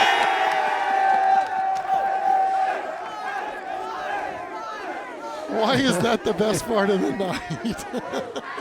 Man, those kids, hey, good for them, right? I mean, yeah. Fairly new program, never beaten Brennan before. Brennan shows you how much respect they deserve and earn, being the big bullies on the block. But they took the lead early after a turnover. Jason Love went the distance. It was 14-0 in a hurry because Tristan Escobar had this Oski. And it looked like Brennan was in control. They were up 28-9. Harlan made some comeback plays to get back in it, cut the lead to 12 by halftime. Brennan continued to keep the lead. And then late in the game, Ferris took advantage of his defense, giving him the ball in good field position. Wingfield scored, made a big play. They had a big pick there, another pick to save the game, and this was a great throw by Ferris for the touchdown as they went ahead 29-28 and then put it away with Walton helping his teammate in. And of course, Wingfield sealing the deal with the late interception, and so Harlan, number 6 in your T&L top 10, maybe moving up. Next week, go to Bernie Champion. New Braunfels Canyon will be the guest as they will take on the champion Chargers. Fantastic night, big weekend of football coming up. Don't forget Friday Night Fever. Watch all the high school coverage tomorrow. Big games on Saturday.